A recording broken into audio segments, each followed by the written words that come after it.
The views expressed on Talk Real Solutions, hosted by Tyrone Thompson at talkrealsolutions.com, are the views of Tyrone Thompson and do not reflect the views of talkrealsolutions.com, YouTube, or etc. The content here belongs to Talk Real Solutions and its many contributors. Views and opinions expressed by all contributors belong to them and not talkrealsolutions.com or Tyrone Thompson, the host, or etc. All data and information provided on the site is for informational purposes only. Talk Real Solutions makes no representations as to accuracy, completeness, correctness, suitability, or validity of any information on this site and will not be liable for any errors, omissions, or delays in this information or any losses, injuries, or damages arising from its display or use. All information is provided on an as-is basis.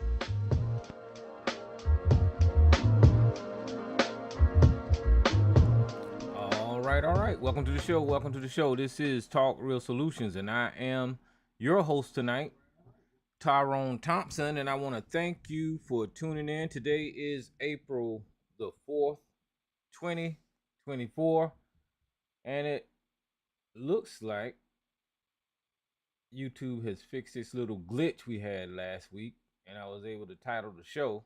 That's what I was rambling on about at the beginning of the show last week. So I was able to name the show this week, and look like everything is going as normal. But welcome to the show. Look, guys, well, anyway, let me just try to do a proper introduction. If you want to call into the show tonight, ladies and gentlemen, the number to call is 1-717-908-1834, and then you hit the access code at 917-324, and I'll get you on the mic here. Y'all know how we do over here. I'll allow you to come on here. I just ask you to try to, maintain open line of communication, try to get a back and forth, but people like to seem to one up people over here and want to talk over each other. I don't do that no more. It's just ain't entertaining to me. This whole talking over each other and screaming. I'll wait for you to call me a name. You can talk about my lips. I don't care. you can. I don't care. I'll wait because I know when I bring this hammer down, it's gonna come down like Thor's hammer. So I ain't got no problem with waiting my turn to talk. I just ask that you show the same courtesy to other people that's on the line, and don't have this little soft skin where somebody say something about you, you get all mad and, well, he said this about me. Just relax. You'll get a chance. But if you can't compose yourself, then I understand that. That's just where you at in life. You're still allowed to talk. That's just the way it is. But yeah, if y'all want to call in, just dial the number, and I'll let you on the mic here. But look, y'all see that there's a whole lot going on in politics. There's a whole lot going on. I just haven't been into it lately because I've been dealing a lot with this VA. And guys, I'm gonna tell y'all something. I'm gonna have to just break my silence on social media, and I'm thinking about creating a whole new channel.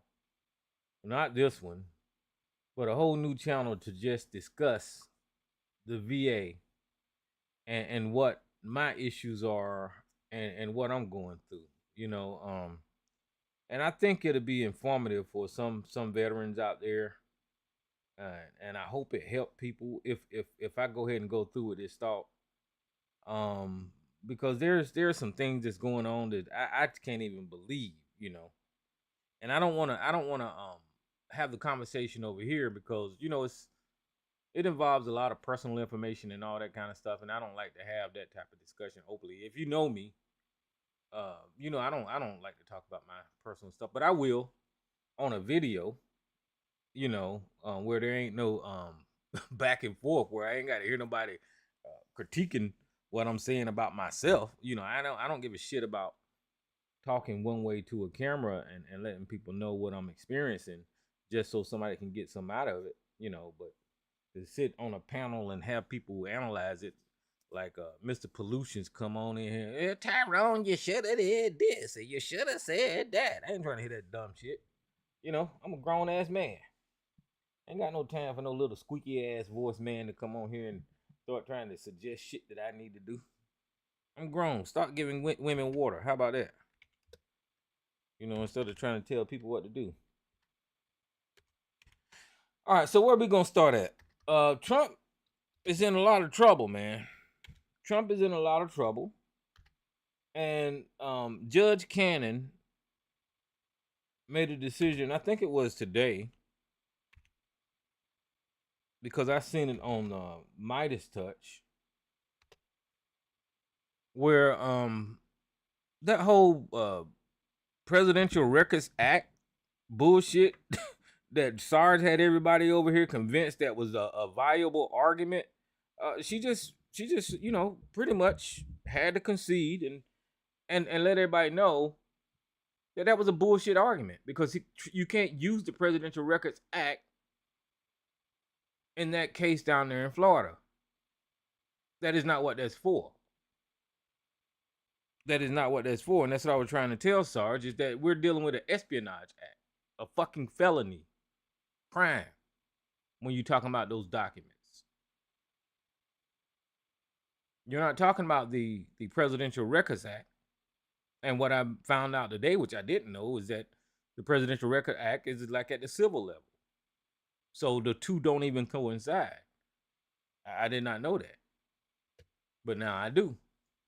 And people made it clear that that's why it was stupid for Trump to even consider it. And that was even more dumb for the judge to even suggest that the jury consider the Presidential Records Act in their deliberation or thinking about the process. So she had to shoot that shit down and tell Donald Trump he can't consider it at this stage of the trial. So that all that whole shit that Sarge been arguing about, he got the right to declassify him with his mind and all that kind of bullshit. Yeah, I don't know what it is, but whenever you read those indictments, like I was doing back when we was arguing about it, the law is clear. Not only is the law clear, they give you the statute right there in the indictment so you can see what law that they broke. And that's all I was trying to say is, dude, this is what law this guy broke. There is no arguing this. This is it. This is what he violated. Here it is. Espionage. It's USC, whatever the fuck, 13, whatever, US code, whatever. That's the law. That's what he broke. And then they got shit to do with the Presidential Records Act. So if he ever come on here tonight, I'm pretty sure he's going to try to I guess Judge Cannon now is a liberal Democrat that, is working for Joe Biden. Every time somebody rules against Trump, they become a Democrat. But I think Trump is in trouble, man. I think he's in trouble. And not only that, the 175 million, she did not rule that Presidential Records Act does not apply, only that there is no provision in the pre-file dismissal. That's what the fuck I just said, Sarge. Calm down. Calm down. He can't use it. He can't use it at this stage of the damn trial. Now, what the strategists are saying that she's trying to do, right, is when the trial start, throw the Presidential Records Act out there and consider the Presidential Records Act so she can dismiss the whole goddamn thing. That's what they saying that they trying to do, but that it doesn't even apply to the Espionage Act, is what I was trying to tell your dumbass, Sarge. So get with that, okay? So let's not be confused right now, okay? Don't start yelling and screaming, because Tyrone is always right. Sarge, just calm down now. Just calm your little ass down in the chat room. You done threw me off. What the fuck I was gonna say?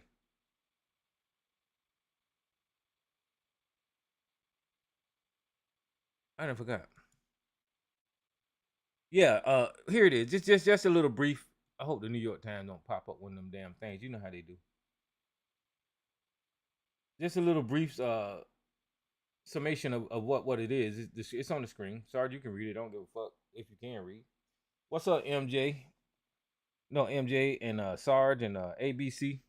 The judge rejects Trump's dismissal effort in the Classified Documents Act. Judge Eileen Cannon ruled that the former president cannot escape prosecution by arguing the Presidential Records Act allowed him to claim secret government material as his own property. That's my point that I'm trying to make.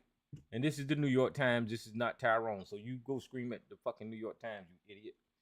A federal judge on Thursday rejected for now, and that's what you just said, Sarge. They just said for now. Okay, did you not hear me just say that? For now, of the former President Donald Trump's central efforts to dismiss the charges that he manhandled misclassified documents after leaving office, the judge Eileen Cannon ruled that Mr. Trump could not escape prosecution by arguing that he had conveyed highly sensitive records he took from the White House into his personal property under the law known as the Presidential Record Act. In a terse 3-page order, Judge Cannon said that the statute, which was put in place after Watergate scandal to ensure that most records for the president's time in office remain in possession of the government, does not provide a pretrial basis to dismiss the case. Now that's what everybody is hanging their hats on that Judge Cannon said, and that's what you hanging your hat on. What Judge Cannon said, Sarge, pay attention. Does not provide a pretrial basis to dismiss. So that's what you're hanging your hat on. I'm not. I told you I read, nigga. You the one that don't read. All right. The decision was a victory of sorts for Special Counsel Jack Smith, who had persistently argued that Presidential Records Act should have nothing to do with the criminal prosecution of the former presidents accused of removing national security documents from the White House and then obstructing the efforts to retrieve them. See, there's a couple of things going on there. He removed the sensitive documents, right? Which where that whole espionage violation comes in, and then the other charges come on whenever they ask for him back. He lied about them. He hid them. He put them in his toilet. He put them in his shower. He gave Sarge a couple. He gave ABC a couple. You know, and he didn't want to give them back to the FBI. You know, that's where the other crimes come in. So Sarge turned in those documents. But it may not be the final word on the subject. Last month, Judge Cannon made a curious request to Mr. Trump's lawyer, Mr. Smith, prosecutor, asking them to send her a proposal to the jury. Oh, that's going into what the fuck she asked the jury to do, which was stupid, and I'm not going to read all this. She asked the jury just to consider the Presidential Records Act, and then today she had to, reject that and tell that Trump he couldn't do it during the pretrial. Sarge, I'm gonna keep saying that because you gonna get on here and start screaming. Let me see. Here's the order. Here, let's see what she says. Y'all know me, I can't read, so it says United States of America versus plaintiff Donald Trump. Order denying defendant Trump's motions to dismiss superseding indictment based on the Presidential Records Act. So it's dismissed based on the Presidential Records Act. This matter comes before the court upon the motions to dismiss the superseding indictment based on the Presidential Records Act filed by the defendant Donald Trump's motion. The motion brought the pursuant rule of failure to state the offense seeks dismissal by counts 1 through 32. So he was looking to get rid of 32 counts of what Jack Smith was charging him with down there in Florida of the superseding indictments based on the Presidential Records Act. Those counts charge the defendants with willingly retaining and failing to deliver the documents containing national defense information without transmitting communications or delivery. And here is the 18 U.S. Code 793E that Trump violated, okay? The motion also seeks a derivative to dismissal of the remaining counts against defendant Trump, namely the obstruction of justice, 18 Code, USC 1001, counts 4th in the counts 33 through 38, 40, and 41. The special counsel opposes the counts heard arguments of the motion in March 14th, on the March 14th, and then fully advised in the premises the motion denied. Bond by 4 corners of the superseding indictment, counts 1 through 32, tracks statutory language and the essential elements of the charges. These laws right here relating to blah, blah, blah. I'm sorry, y'all. Those counts make no reference to the presidential record. Okay, so they're telling you that the what Trump was asking for up under the Espionage Acts, these USC codes, right, has nothing to do with the Presidential Records Act, right? Just like I was telling this idiot in the chat room months ago. I was telling him that yelling Presidential Records Act ain't got shit to do with the fucking espionage fucking goddamn law, whatever the fuck. It's right here in her order. So it says, counts 1 through 32, statutory language, essential element charge portions of 18 Code USC 793, 18 U.S. Code 793, making it illegal to have unauthorized possessions of any documents relating to national defense and willing to retain the same and fail to deliver it or offer to officer or employees of the United States to receive it. Those counts makes no reference to the Presidential Records Act. So everything in the fucking Espionage Act, right? 18 U.S. Code, it ain't got shit to do with the Presidential Records Act. Because these are classified documents. These are security documents. Right? You can't take a security document and make it a presidential document without going through some type of declassification process. This is what I was trying to explain to that idiot. And even then, you still not going to do it because it's a fucking goddamn classified document. Not unless it's a certain classified document that you can declassify, you know. Probably like meetings or something like that that's not significant. I'm just going off the top of my head. Those same counts make no reference to the Presidential Record Act, nor does it rely on the statutes for the purposes of stating an offense. As for the remaining counts against Donald Trump, 33 through 38, 40 through 41, they took to track the applicable language and essential elements of the charged crime. 18 U.S. Code 1000 and 1512, 1519.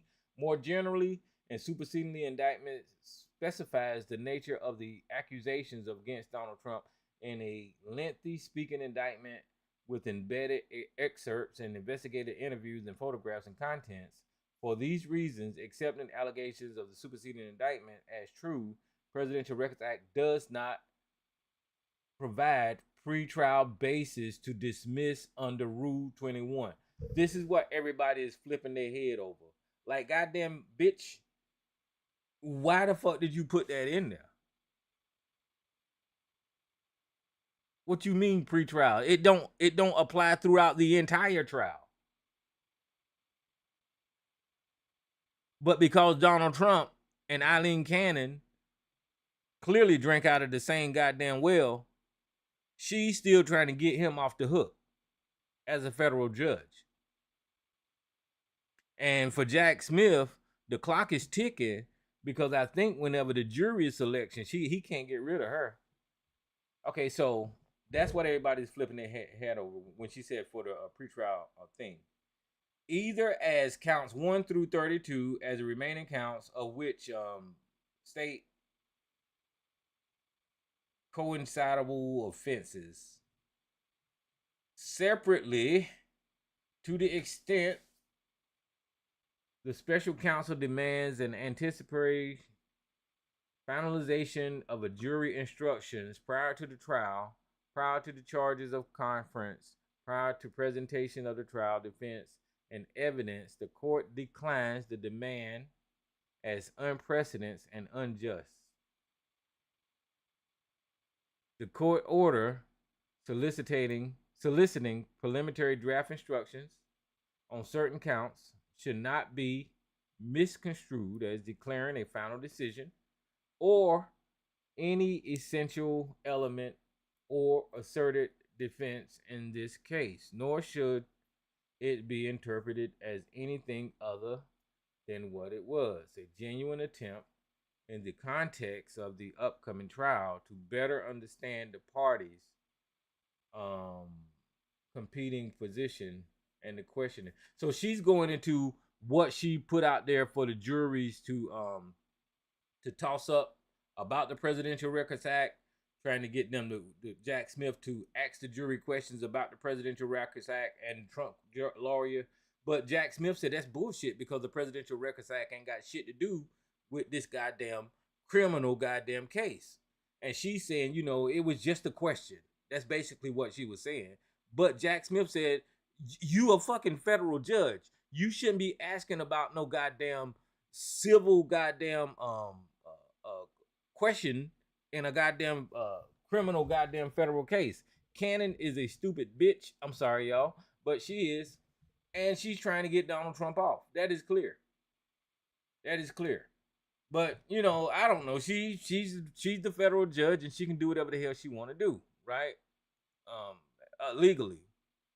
So, you know, and that goes to the title of the show. I said lock them all up, including Sarge and ABC. I said lock the asses up because it's stupid. Why am I sitting up here talking about this dumb shit when it's clear as the damn nose on my face what's right and wrong, right? Why is Sarge in the damn chat room spam chatting, right?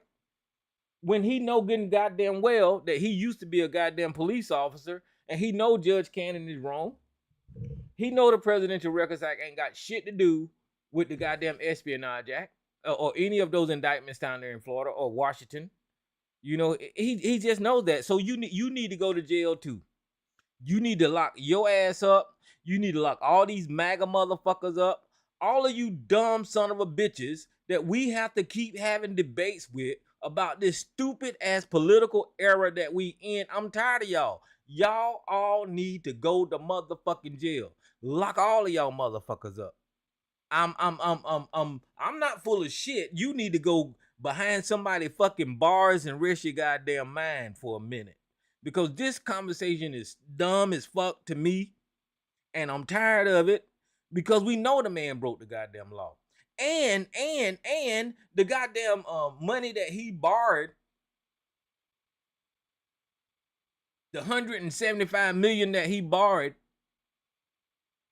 to pay in New York, the people that he borrowed it from, they might even be a proper person to borrow him from because they might not have the right credentials to lend him the goddamn money. So Letitia James may still be able to go get his shit based off of who Trump borrowed the money from. And we don't know why they dropped the motherfucking bond to $175 million. All of these corrupt motherfuckers need to go to goddamn jail. Lock their asses up. Lock that goddamn horse pill taking motherfucker in the chat room up. Lock that damn ass kissing Trump, that Trumper ass kisser in the goddamn. Lock their asses up. Donald Trump need to be locked up. Marjorie Taylor Greene I'm tired of talking to these motherfuckers about this dumbass shit. We need to talk about other shit like P. Diddy. We need to be talking about some damn P. Diddy or some shit. I don't know what the hell we need to be talking about, but this is getting ridiculous. This man should not be this close to the goddamn White House again. I never thought for the life of me, when this motherfucker got out the White House, we'll be talking about this man being this close to the White House again. This should not even be a damn thing. This should not even be a conversation. I don't know how the fuck. And did y'all hear that this dumb son of a bitch, listen. Oh my goodness. After being found out to be a fraudulent ass motherfucker, owing $450 million some fucking dollars in goddamn New York, right? For fraud, right? After he done had to pay all these charities for fraud, right? After he done sold gold motherfucking shoes, right? After he done showed NFTs with baseball cards and shit. After he done did all this shit, right? This motherfucker pulled another one. I cannot believe it. This motherfucker, he went and pumped and dumped his social media website, True Social. I'm like, there ain't nobody gonna buy that shit. Ain't nobody gonna pay into that shit. When they seen this man just got motherfucker after motherfucker that surrounds him, his financial people, they locking their asses up. And here he goes. I don't know. He put his orange fucking sprinkle dust on some shit. And he goes put his goddamn True Social on the stock exchange. And these motherfuckers, they buy the shit. And guess what happened? The shit plummet. Oh my goodness. They lose money on this son of a bitch again, is my point.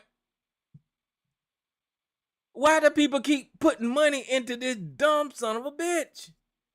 I don't know what the hell Trump doing.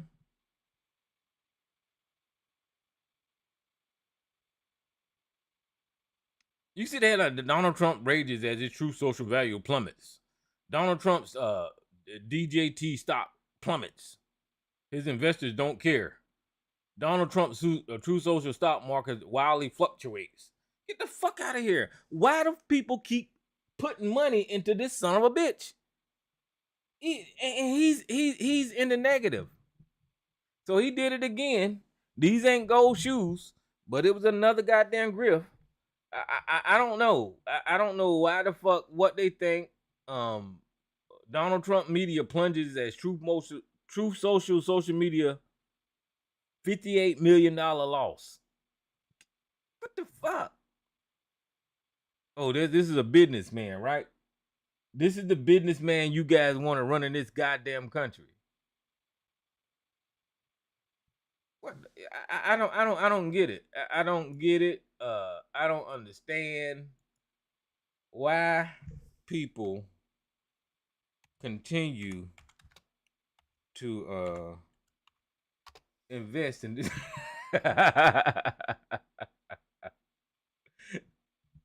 That is the stock symbol is DJT, right?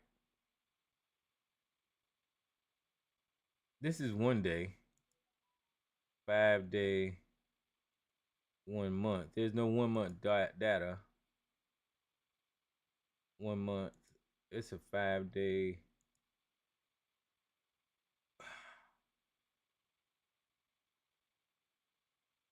So this is the 5 day. What happened? This is the trend on Donald Trump's stock.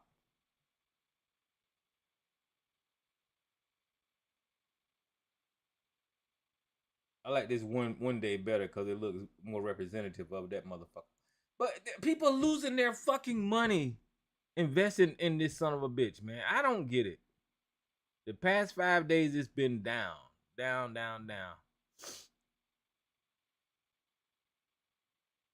There's no chart available. So I don't know. I don't get it. Who whoever paying, I guess all them rednecks and Sarge and ABC and the fucking hydroxychloroquine and what was that shit you took, ABC? What was that damn horse bill you took? Whoever invested in them son of a bitches, I guess y'all the one buying this shit. Yeah, I don't get it. I don't get it. Yeah, that is I don't know. But anyway, I don't get why the fuck he could all of a sudden scratch his ass, come up with a concept, put a price on it, and then all of a sudden people think, even now that he's in all this debt, you know, bleeding money left and right. I don't understand why he's like this, why people will still even consider him to be any type of financial person. Even in politics, this guy has been losing election after election after election after election. I don't know why they're investing in him politically. He doesn't have any type of political mindset for the country. All he does is at his rallies is complain about Democrats and Joe Biden. He don't have any plans for the country. You see, whenever he took over the RNC, they got rid of diversity, equity, and inclusion. So that tells you how he feels about other races of people. And by the way, just caveat there, y'all say the Republicans not a racist. There you go. That proves that they're fucking racist. So I don't get it. I don't get why people are still investing in this guy. I don't. This is why they need to be in jail. And the reason that they need to be locked up, because think about it. As soon as Donald Trump committed his first crime, instead of hiding it, now he may have committed a crime before Stormy Daniels, but I'm thinking that's around the first time he committed a crime, when he tried to hide that he paid money to her and used his campaign money to, mislead the public. As soon as he committed his first crime, they should have expedited those charges, let the public know what law this orange idiot broke, told us why he was going to jail, or why he was going to be punished, or why he was getting kicked off the campaign trail, or what the hell this individual American did wrong that disqualifies him from running for goddamn president. That would have nipped it in the bud. We wouldn't even be talking about this shit right now.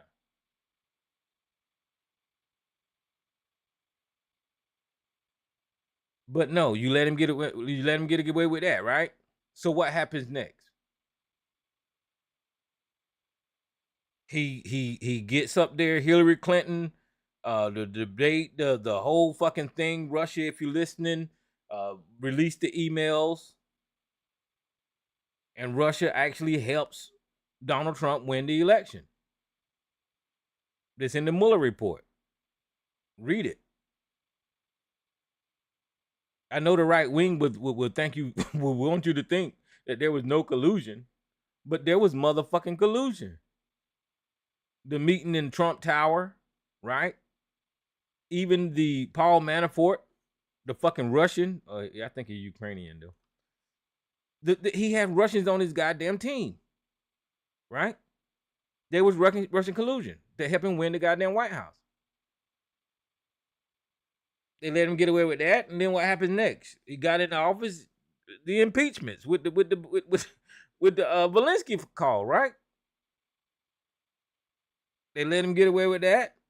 I mean, get the fuck out of here. If you're gonna keep letting this man get away with shit, this is what the fuck you get. This is why you should lock these motherfuckers up.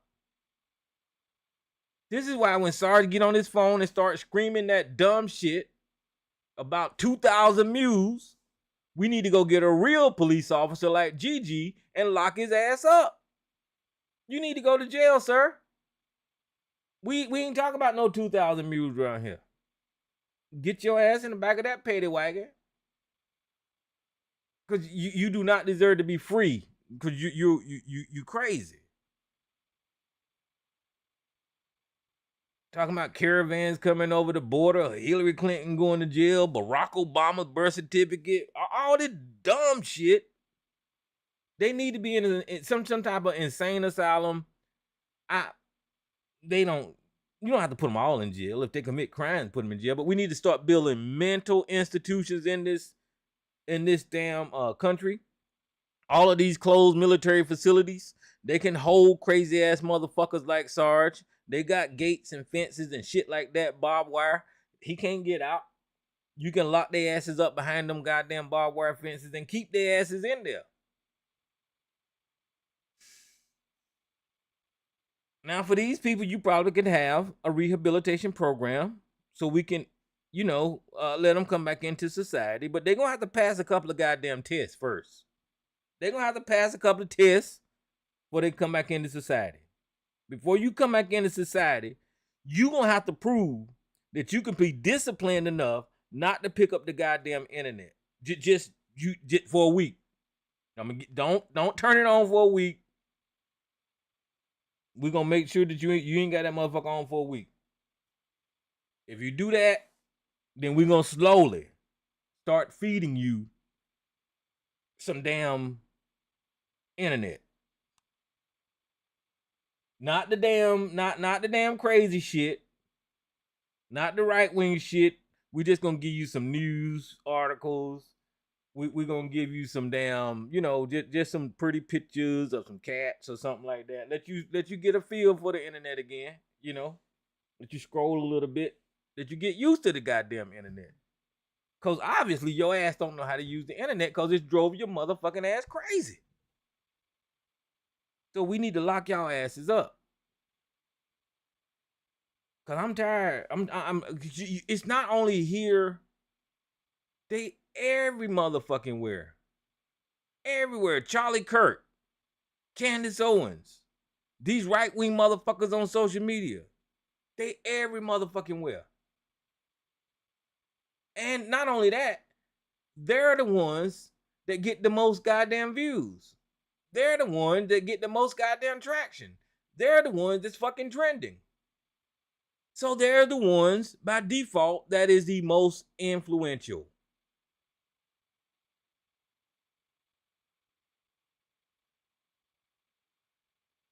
There needs to be some type of common sense test.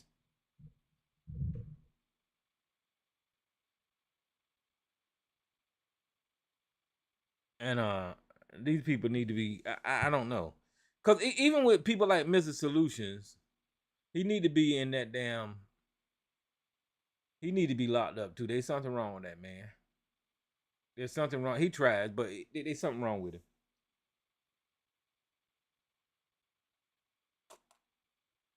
There's really something wrong with him.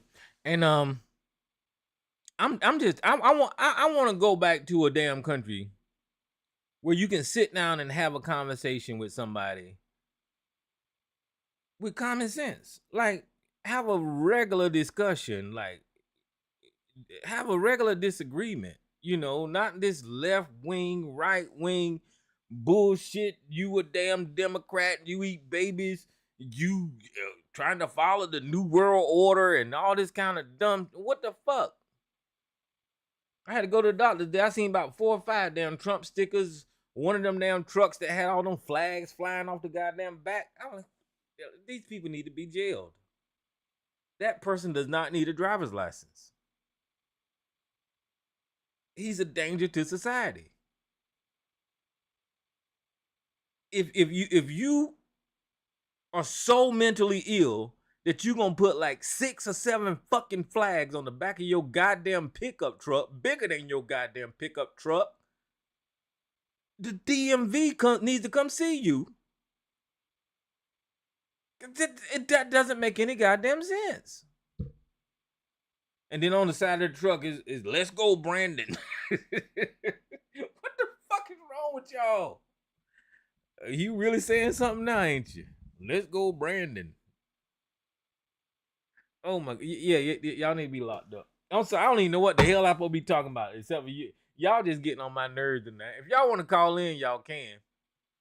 I ain't saying shit, as y'all can tell. So, let me find something to talk about. Besides these crazy motherfuckers. Y'all just crazy. What's on the internet? I don't even know what's trending. Ain't been on YouTube, ain't been doing shit. Uh Trump. Oh, did y'all see Jake Paul get ready to fight Mike Tyson? Jake Paul, if y'all didn't know, is a damn internet YouTuber. And a long time ago, he was I think he got in trouble for going over to one of those I don't want to sound racist or nothing. That's him right there. Got in trouble for going over to one of those Asian countries and denigrating one of their sacred sites, going through the woods where people go to commit suicide and all that kind of stuff. I think this was the guy, and filming it and all that kind of stuff. So, he went through that little whole thing, and then he went through the whole Bitcoin scamming thing. Everybody did that, but along the way, he was a fighter, and he was fighting this guy called KSI, whatever the fuck. I think they was fighting back and forth. But now he's gonna work his way up to where he's getting ready to fight Mike Tyson, right? He's 27 and Mike Tyson is 57. And I don't know. I think we can be going to this little boy funeral. Cause I know Mike Tyson old and shit, and this boy, I ain't gonna take nothing from him, cause I watched a couple of his fights and stuff. I think he got in the fight with he got in the ring with Holyfield. He got in the ring with a whole lot of these damn boxers, man, and he stood his ground. Not Holyfield. Let me see. I don't know. I just started naming people that's probably dead. I don't know nothing about boxing right now. Let me see who he fight. Oh, did I say Holyfield? I said Holyfield. Oh my goodness. What is wrong with me? I don't know who the fuck he fought, but he fought a whole bunch of damn. What's that damn boy that Polite used to hang out with? I think he fought that boy. Whatever his name is, that we went around with the damn money all the time. I can't think of that boy name. But I don't know. I think this boy gonna die. He gonna Mike Tyson gonna unalive him. I could be wrong because of Mike Tyson age and this guy's youthfulness, and he's hungry, I seen this boy fighting. He's hungry now. I ain't gonna lie. He really is now. And I seen him. I seen him fight Anderson Silva. Is a pretty popular boxer. He stood his ground with him. Nate Diaz. So he been in the ring with a lot of people, man. And but I don't know about Mike Tyson. Mike Tyson is a one in a kind now. One of a kind. And even though he's 57, he still might bite your goddamn ear off, Jake Paul. I don't know. He still might be hungry. Now that's who got his ear bit off Holyfield from Mike Tyson. But yeah, I think that's pretty interesting, and I don't know when the fight is.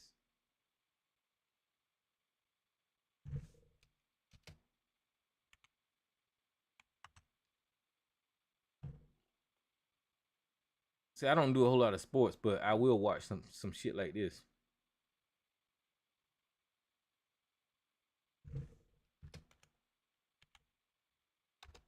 I'm not gonna pay for it though. It says July the 20th. Oh yeah, so what he does is these exhibition matches. So it's not for the title or nothing like that, but there is a winner and all that kind of stuff. So he do these exhibition fights with these guys, like Anderson Silva and all of those. people. Yeah, he gonna die. Yeah, I don't.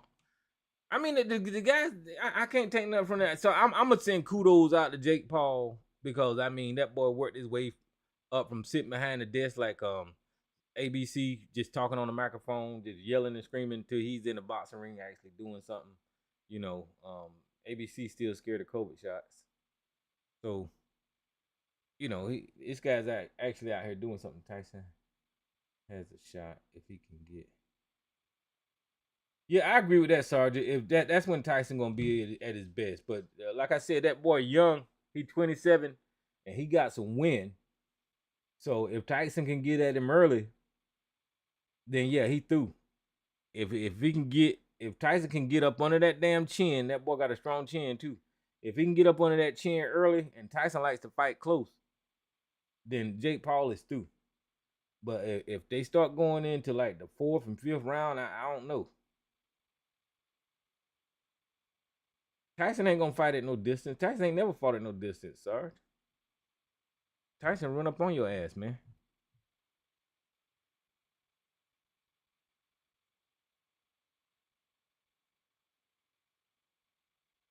Yeah, I want to see the old man win. So ain't no hate for Jake Paul. You know they out there talking shit about each other and stuff, but you know how they do. But yeah, I thought that was interesting that Mike Tyson and Jake Paul was gonna fight.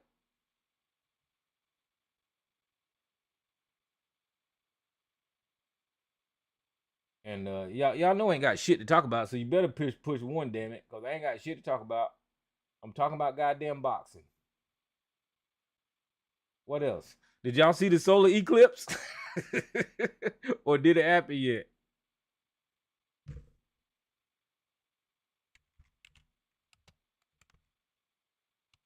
There's all kind of conspiracies about that to where the government's supposed to be shooting damn rockets into it or something's supposed to be happening. Oh, this already happened. No, it ain't. It's April the 8th. So make sure you got your aluminum foil ready, ABC. Uh, you know, cause you don't want none of that, you know, radiation and stuff from the government to come bouncing down on your head. I don't know, something about some conspiracy about the government shooting rockets at the eclipse. I don't know what the hell that is.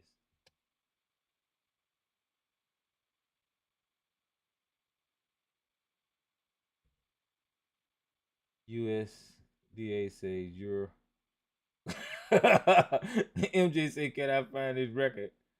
If you're looking, the US FDA says you're not a horse or a cow. Stop it. FDA retreats. I remember.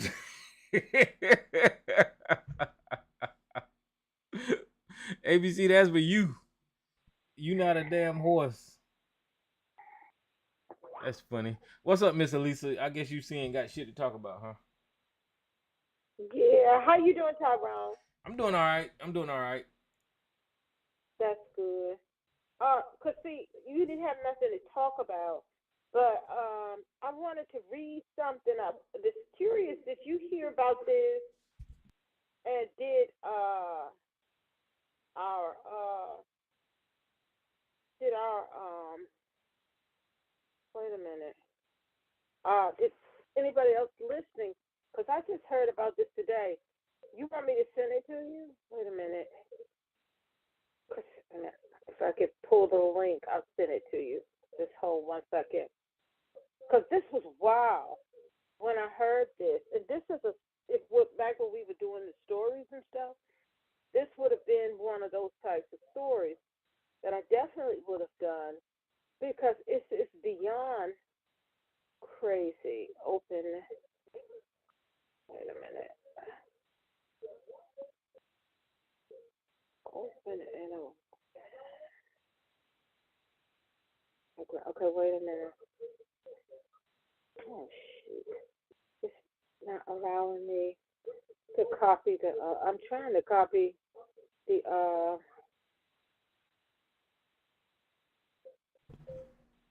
Wait It will not let me copy the link so I can send it to you. Open in a tab. Okay, let's see. Open in a new window. Come on.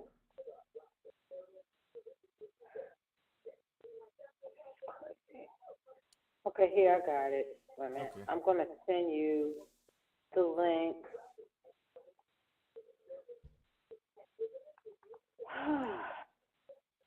It's crazy. We have all heard about police doing some all kind of stuff. But this blew me away when I heard this.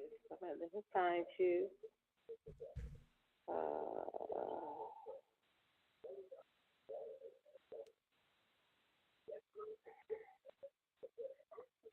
I don't even see you in my chat box. Wait a minute. I'm not there. No, I see you now. Here it is. Here you go. Okay.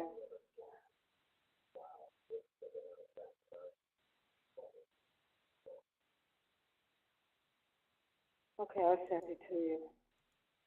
That took too long. Okay, now tell me this is crazy, and I just had to pull it up and read it to you guys. This is awful. Black man charged with DUI after police open a sealed bottle, then cite the container in arrest. And they caught all of this on the body cam. Body camera footage raises questions about a Florida man's arrest last May after officer can be heard and seen opening a liquor bottle. Body camera footage appears to show police officer opening a sealed bottle of alcohol. Before that, open container is used to charge a black man with a DUI. Our Tallahassee first reported the case of Calvin Riley Sr., 56, who was pulled over during a routine traffic stop last May and found to have been driving with a suspended license. The news outlets note that Florida officers are able to decide whether to ticket or arrest someone for driving on a suspended license. But if they discover a second offense, like driving under the influence, they are required to arrest the person. On the body camera footage, Tallahassee Police Department Officer Kristen Oliver speaks to the man before calling another officer for backup, after expressing some belief that he smells like an illicit substance. Oliver and the other officer discussed asking the man to perform voluntary sobriety tests and then put them in the back of the police car after he refuses. A search of the car yielded no marijuana before Oliver discovers a small sealed bottle of liquor that she then opens. With the audible noise of the seal cracking on camera, the sound of pouring can be heard on her body camera, and the other body camera worn by the second officer shows her dumping the liquid out. Oliver then threw the bottle back into the car. The body camera footage appears to show Oliver implying to the second officer that the bottle was opened and the contents were in a thermos aside Riley's vehicle. The pair then called for a third officer to assist with an arrest, who is told there is a bunch of alcohol stashed in the car and that the container was open.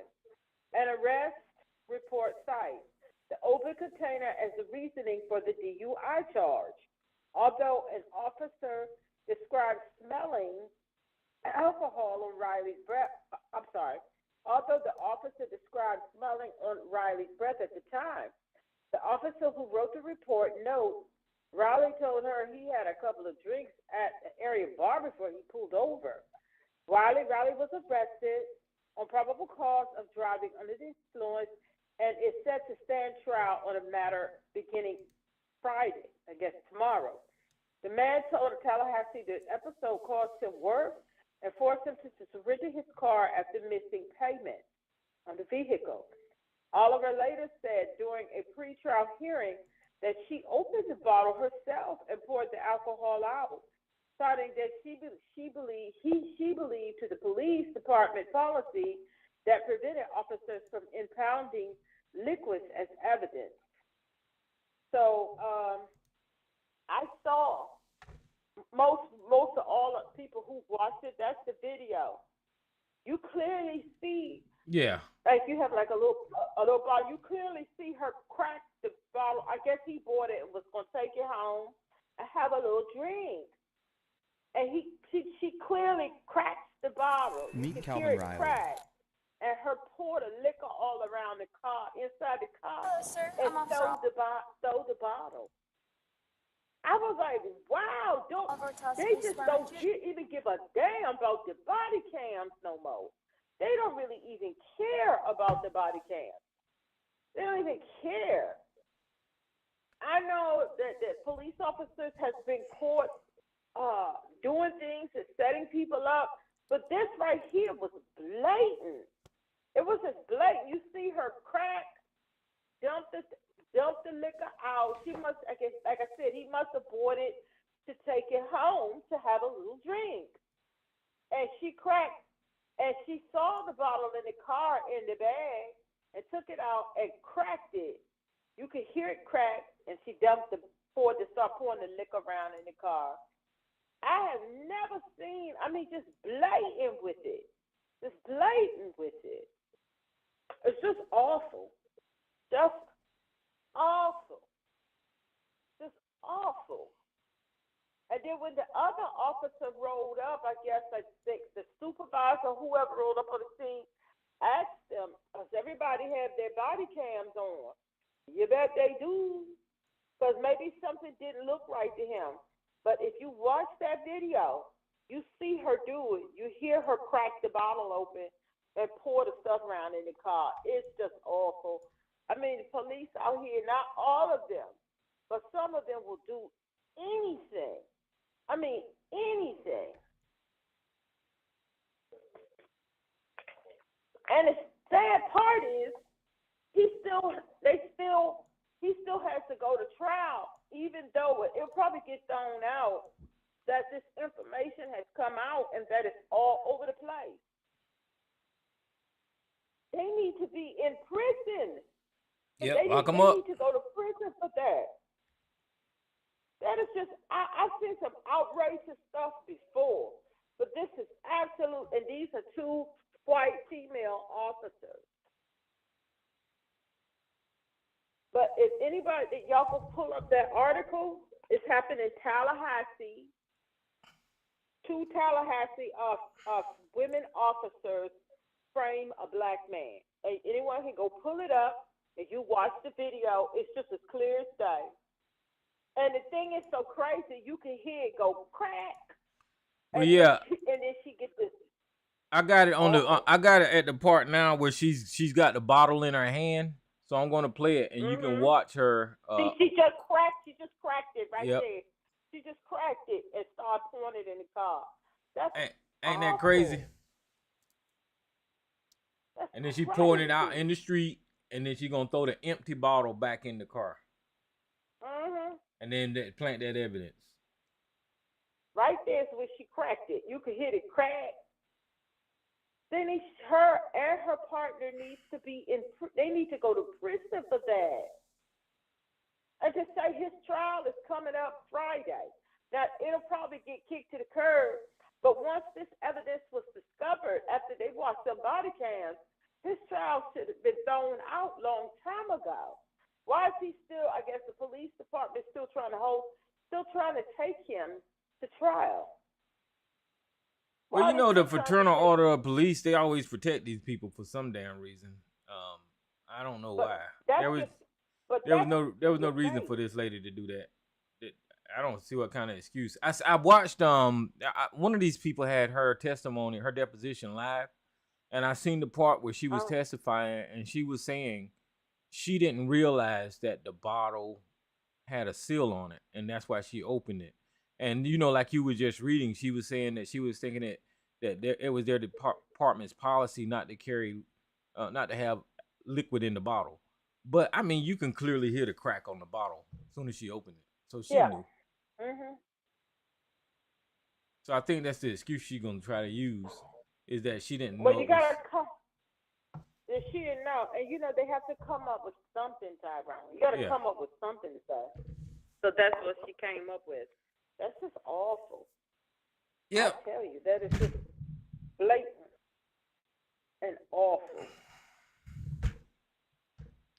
But that's what the this kind of country is. I mean, that's just another walk down the street in this country. There was no need for this. I mean, you pulled over somebody. First of all, she said she smelled marijuana when they wanted no marijuana in the car. And then when she didn't find marijuana, she grabbed that bottle out of the car and then she opened it and planted evidence. I mean, that's just she seen that, and probably because he was black. And I guarantee you there was a racial angle to why they would try to take advantage of this man. You know, this guy wasn't bothering anybody, and he wasn't even a bad guy. So, but anybody who's black, they're gonna criminalize you. You all look the same to them. We all look the same to them. So it don't matter. It don't matter who you are once they stop you. He was on his way home from work. They said he was a barber. Yeah. And he was driving on a suspended license. Mm-hmm. Now, you're not supposed to be doing that, but a lot of people get caught up. Different things going on with the funds. Could have been because I worked at the Department of Motor Vehicles when I was in college, and I know what can lead to suspended license. Lots of things. But one thing, when it comes to the money thing that can lead to suspended license, is driving with suspended tags and suspended insurance violations and stuff like that. And we used to see a lot of people come in there because of different things that happen, lack of money, loss of job, who knows what's going on. And people that they miss insurance payment. They miss insurance payment. Because they miss insurance payment, the insurance company reports to the Department of Motor Vehicles. Then you have a tag violation. Then you get caught out here driving a car with suspended tags and stuff that goes against a lot of reasons that a person could have a suspended license. But just like we used to see people show out when they come in to get their thing fixed, and they don't understand how that suspended tags and suspended vehicle registration and tags because of insurance violation. And when you tell them the amount of money that they're going to have to pay to get that straight, talking about, and I was in college like 19, 20, 21. I worked there for like 2 years, the Department in Motor Vehicles. And we would get threatened all the time. As soon as you pull the stuff up, they're like, well, I came to get my thing straight, my tags and my this, that. Mm-hmm. Then when you type that in and you see that they got an insurance violation. But even still, okay, if that was just a suspended license, that was just a citation, they would have wrote him another that night, and he could have went home. Yes. It wasn't. It didn't even call for all that. It didn't call for no handcuffs or nothing. No, it didn't. He was wrong. Okay, we say he was wrong for driving on a suspended license, but I mean, that's why they got the system there for people who violate that system, so he can pay bigger fines. That's why it's there. Pay bigger fines. Yeah. That's not the article said. That's not usually something that they arrest people over for driving on a suspended license.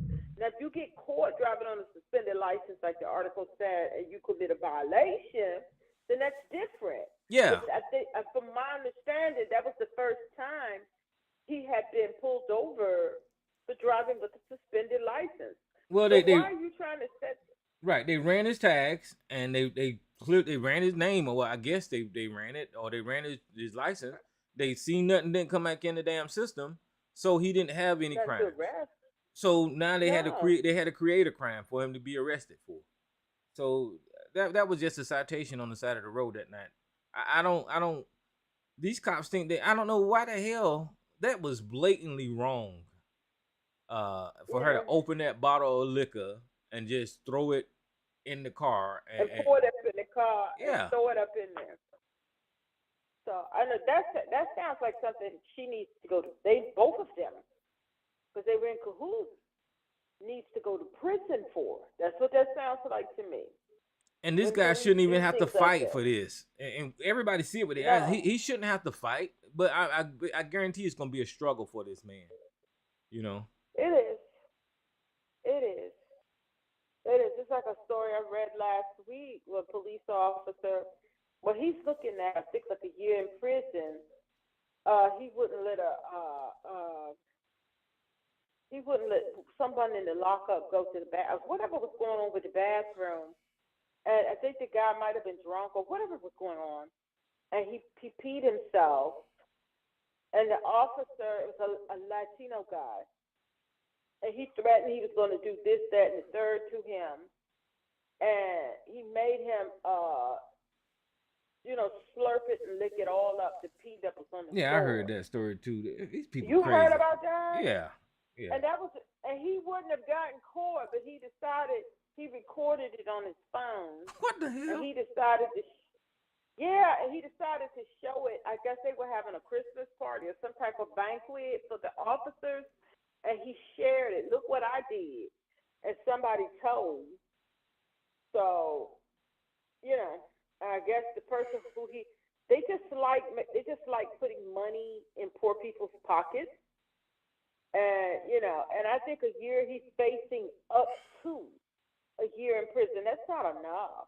No. It's not enough. Yeah, the entire police force is corrupt. I mean, it just is. I know that we keep saying that there's good cops out there, but there's not enough. There's definitely not enough when you keep seeing stuff like this on a regular basis. And I know we seeing stuff like this is because we got more cameras on the street. They got body cams and all that kind of stuff. But this stuff should not be occurring this frequently. It should not be. And people can say what they want about Black Lives Matter, but they are the ones that made them body cams and the cams on the car. That's why those are mandatory in just about all the states. So they did that. So regardless of what you think of them, you can thank them for that. But they still seem to do what they want, even with the body cams and stuff on. So I don't know. I just do not know. Well, yeah, that was a sad story. It is, but did you hear about I heard you was talking about Trump. They was gonna put his Truth Social up on to put it up for shares and things to be sold. Yeah, they put it on the stock market. Yeah. And they were doing all that talk that he is, poised to make $5 billion. And when it's all said and done, and people was like, how? True Social, it's not worth that. As much money as it's bleeding. Well, I didn't pull up an article, but did you hear that it did open up for people to start buying, but then the stocks fell. Yeah. Sharply. So it look like that's going to turn out when we were speaking about this, I think last week, a week before last, whenever that was, and I was saying, how is that legal? It's not. And it looks like it's going to blow up. It's going to fall apart before it even could get. But you're setting people up to lose their shirt. Well, they call that a pump and dump in the stock market. You pump a stock up, and you know it's gonna fail, so you get all the money initially, and then the stock fall anyway, and you walk away with all the money, and that's what Donald Trump did with this one. Yeah, you sell out all your shares, and for people to buy into it, they lose their money. Yep. And that should not be allowed to happen. When you know it's not worth that in the beginning. It's not $5 billion. It's not even worth $500 million. The way it's bleeding money. And it's just that should not be allowed. But that's how the rich get richer and the poor and the regular people get messed over. But I'm just happy to hear that it's starting to blow up even before it can even get to that. And maybe some people won't lose their shirts. Well, I don't understand how people were still investing in him after he owed New York $450 million in fraud. So I don't even understand why they invested in Truth Social after that. I mean, who and are they these know people? that thing is not worth anything. And I think but one thing that I did read the other day, like they cut the amount of the bond that he has to put up to 170 something million. Yeah. And he got a loan. And they were saying that he got a loan from some billionaire that's going to loan him the money. And whoever that billionaire is, because that money's gone. The money's gone once he put that up. That's gone. Because Trump is not going to be able to pay that back, and they're not going to overturn that decision. He did that. So that money is gone. So that tells you, why would you all want your president to be indebted to somebody for that kind of money? It's no telling what he will do for whomever that is that's giving him the money. He's indebted to that person. Well, with that deal with the 175 million, the people that he got the money from, Letitia James is questioning their liquidity, and saying if they don't have the money to account for that loan that they gave Trump, then she still can seize his property. So she's got an order out now trying to get those people to prove their worth, to show that they're worth what they let Trump borrow. And if they don't have it, then Trump is still got his property still gonna get seized. That happened today. But if they do give it to him, like they do check out to be a true multi-billionaire that they're gonna loan him the money, no one should want their president to be in that kind of debt with anyone. Yeah, the guy that borrowed, the guy that loaned him that money is a fool too. I don't know who the hell keep giving Trump all this money. Jesus Christ. Because he wants favors. That's what he wants. Oh my goodness. You give somebody that kind of money, you want something in return. Of course. And that's not good for the president to be in that type of debt with anybody, and to be that indebted to anybody. It's not a good thing. So I don't know. We just have to see how that works out. But like I heard you saying down in South Carolina that the people ride around with the Trump flag. See, that would just get on my nerves having to see that, because I don't have to see that here in the state of Maryland or in these D.C. people I don't have crazy to down see here. that. They're crazy. I don't go out too much, but when I went out today, I was like, Jesus Christ, they got Trump everywhere, bumper stickers, these big old flags on the back of their trucks. And do they have them in their yards and stuff? We got one house in our neighborhood that's got a Trump flag on the front of their house. But I'm pretty sure if I went somewhere else, I'd probably see them everywhere. You see a bunch of them. And I'm just glad that I don't have to see that in the state of Maryland. Now, I know there's some somewhere and some cracks and crevices throughout Maryland where you have Trump supporters and they have the bumper stickers and the things in their yards. But I don't have to see that in the state of Maryland. And I don't have to see Confederate flags all over the place in the state of Maryland. I just would not want to see that on a regular basis. I don't know how y'all do it. Well, somehow or another, these people have woke up the Confederacy and these racists again, and these people think that this is a real movement. And I think the way they did it was they got a hold of those evangelicals, and the evangelicals don't mind being racist. So they tied that racism with God, and I think that's how these people are getting a foothold in this country on the Republican right. But to have to see it every day on a regular basis. Yeah. You go to the store, Confederate flags on the back of people's trucks, cars, and Trump bumper stickers. I don't know how y'all do it. Do it down there. I don't know how y'all do that down there in the South, to see that like that. Because you know what that is, and it's in your face. I just don't see how you do it. Yeah, they racist. That's exactly what they are. But I mean, we were talking about this on this show a long time ago, how racist this country was, but there was a lot of pushback and defending these white people about how racist they are. And now it's rearing its head. I mean, it's everywhere. They ain't afraid to show their teeth now. And this is exactly what we were saying. Yep. And then y'all dealing with Tim Scott and next door in North Carolina, that the lieutenant governor, that fool. Yeah, that guy's a fool.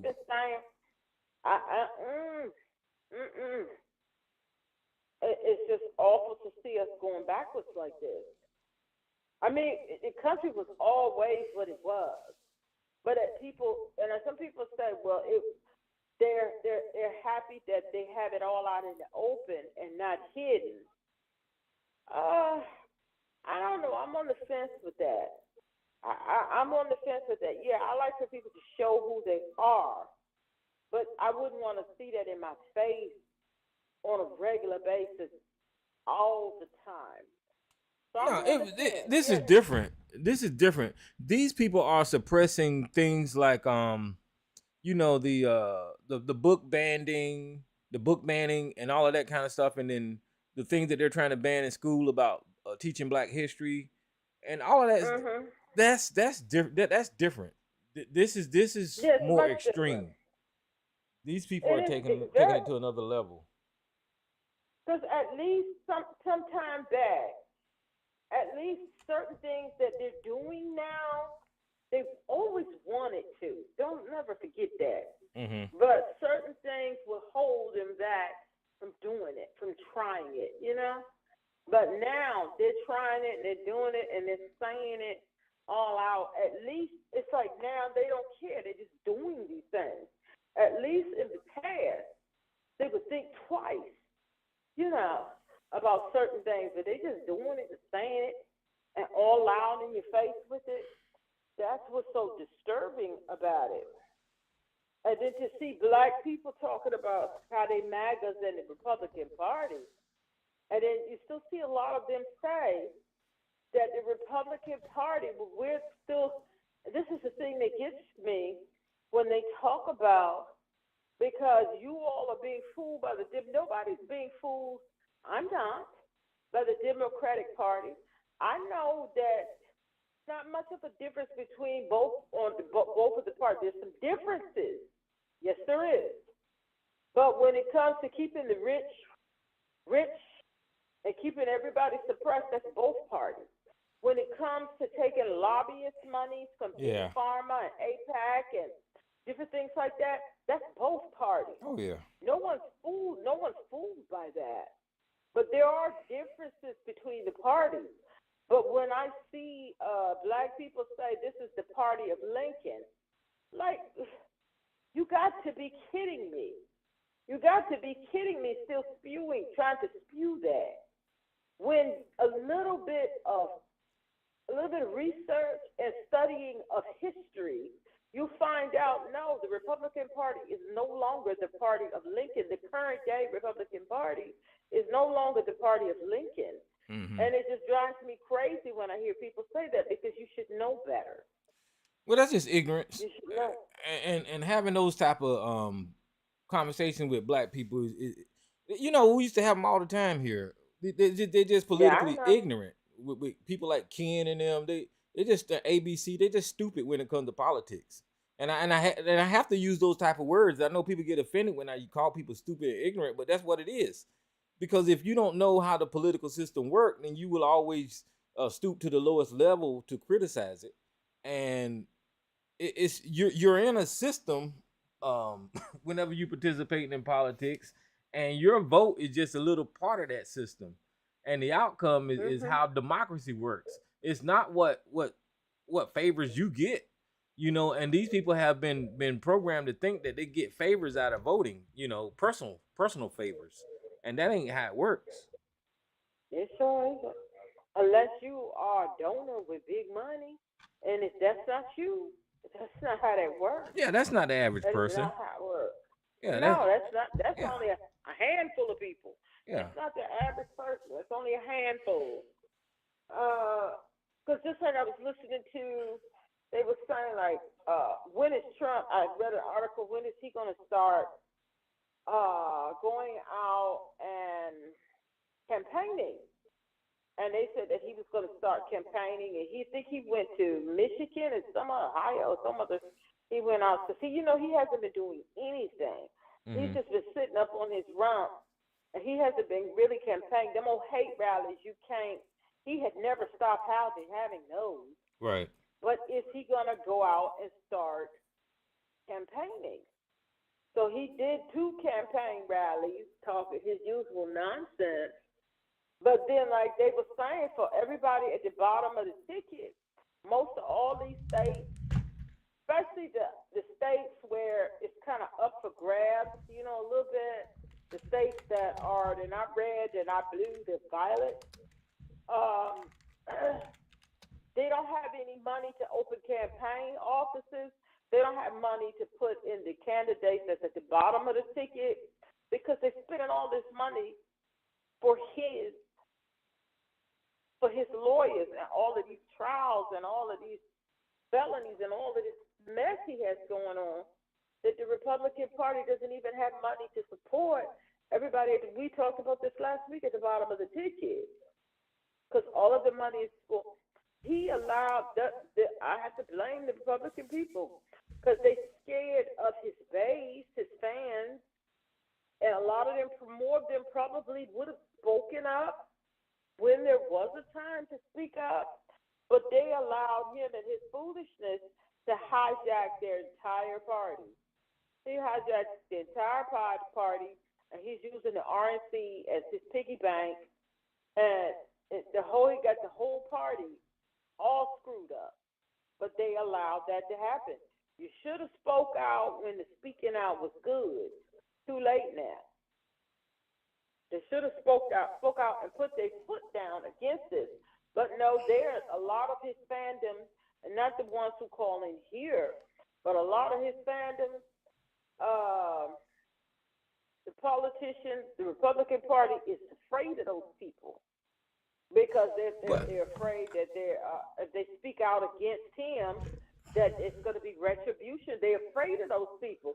You can't be afraid of those people. They should have spoke out and started telling the truth and showing the facts about this thing before we got to where we are right now.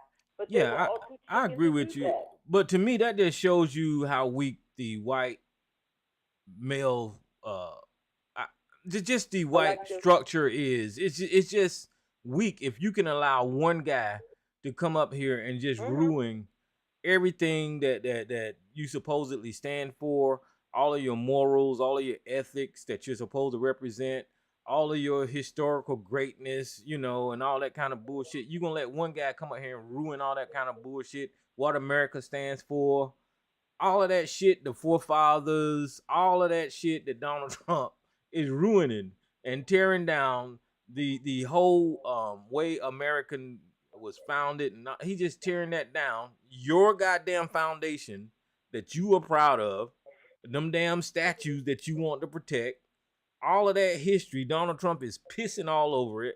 And you guys are too scared to tell this motherfucker that he's a criminal and he's unqualified to be president, and you're letting him burn it down. You let him take over the RNC, and you letting him take your money to pay his fucking legal bills. So you letting him take your political money to pay off his personal goddamn. I don't get it. I still don't get it. Nope. And then Howard was having a conversation one time, and we was talking about do Trump supporters pay to go to his rallies, and Howard was thinking that they don't go to his that they don't pay, but I think that maybe we got some things twisted up there because presidential rallies are free, so because I went to Barack Obama's rally, and I didn't have to pay anything. Yeah. But if it's a presidential rally, then yeah, it's free. But those campaign rallies that he have that was in between the presidential season, here's the business insider. Yeah, here's the business insider that's saying that Trump is personally cashing in from his supporters, paying up to $4,000 to hear him speak. Supporters pay anywhere from $55 a ticket to $4,000 for the top tier VIP package tour for his rallies that he was having in between the presidential campaign season.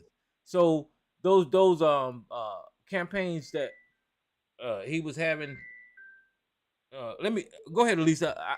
I gotta catch this. Hold on for a second. Go ahead.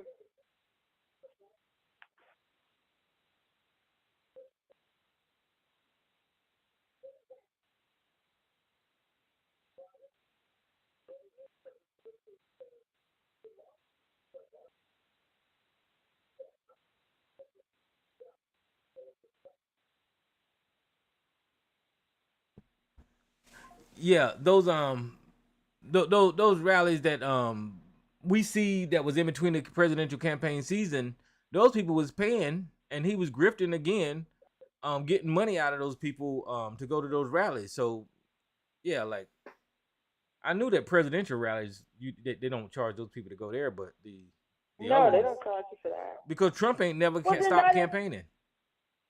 no, he never did. Well, then that explains it. Well, what about when he was president? Wasn't he still doing rallies? Look, I don't remember, but Now I I don't know know in about between. him actively having the job as president. I don't know if he could have charged people then or not.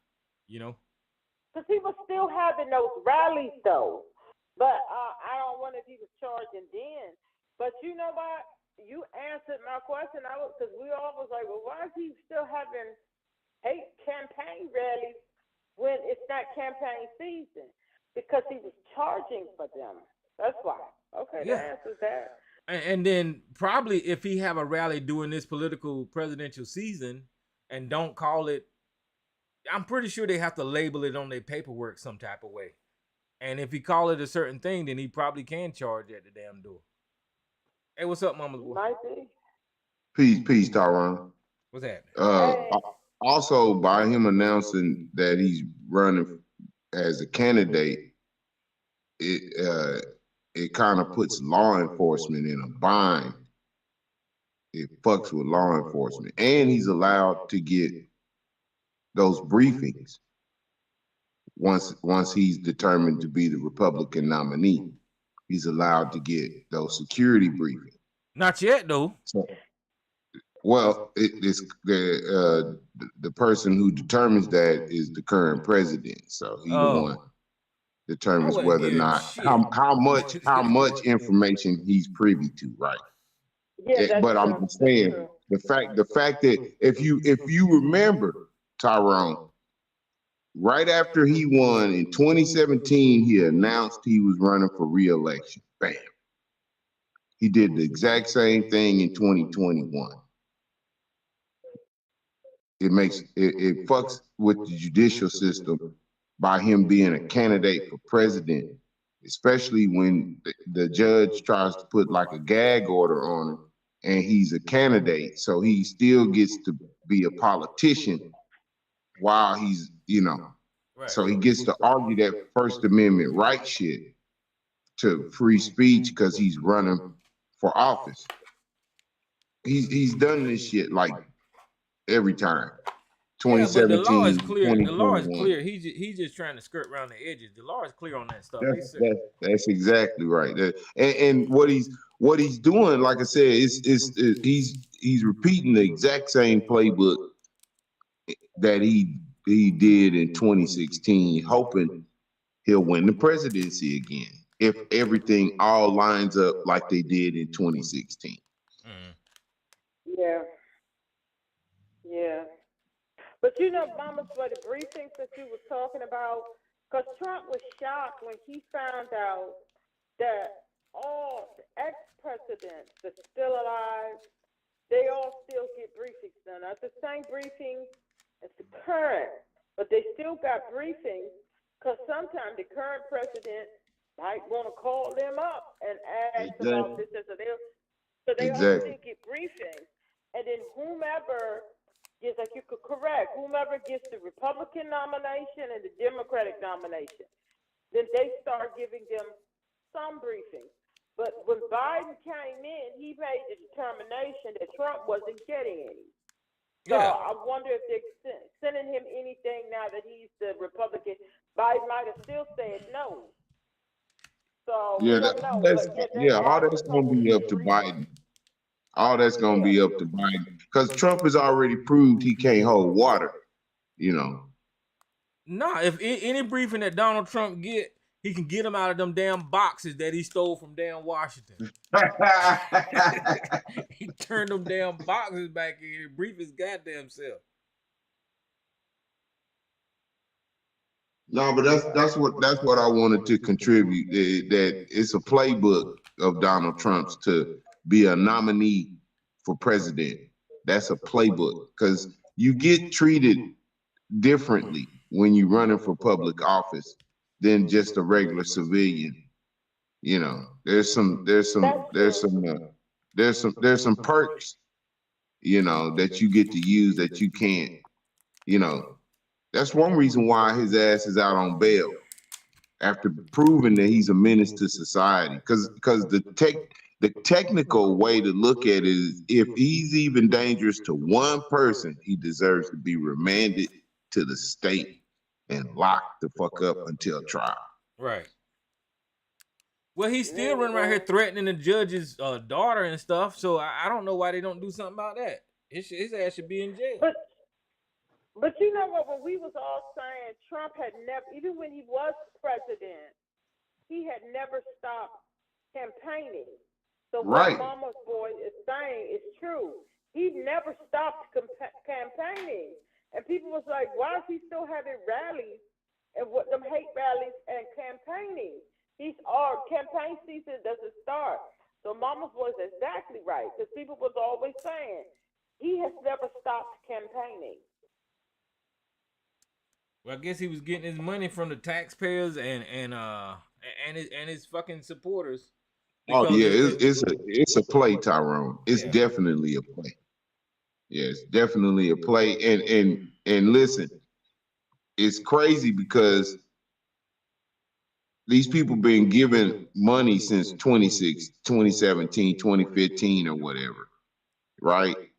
And now when he really needs the money, people ain't putting it up. Them small donors are done.